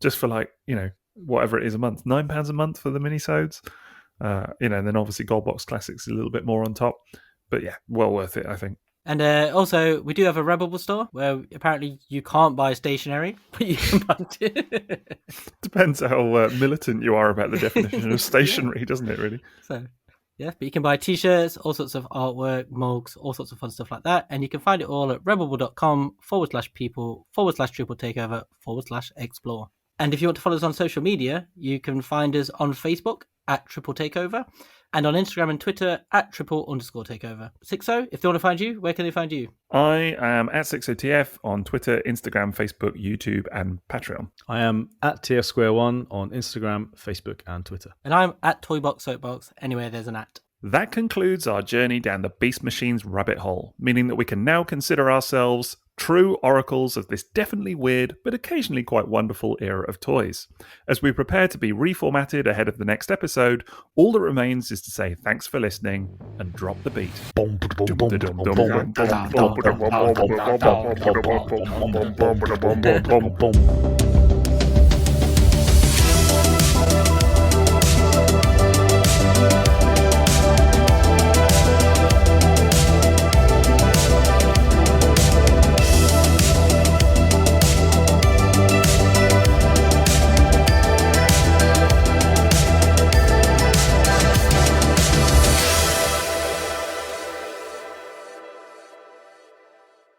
Oh, I didn't see the spring! Is the spring on his ass? And those massive horns. Yeah, no, that's good. It's pee. Ooh, I like that. Has it got a crotch mouth?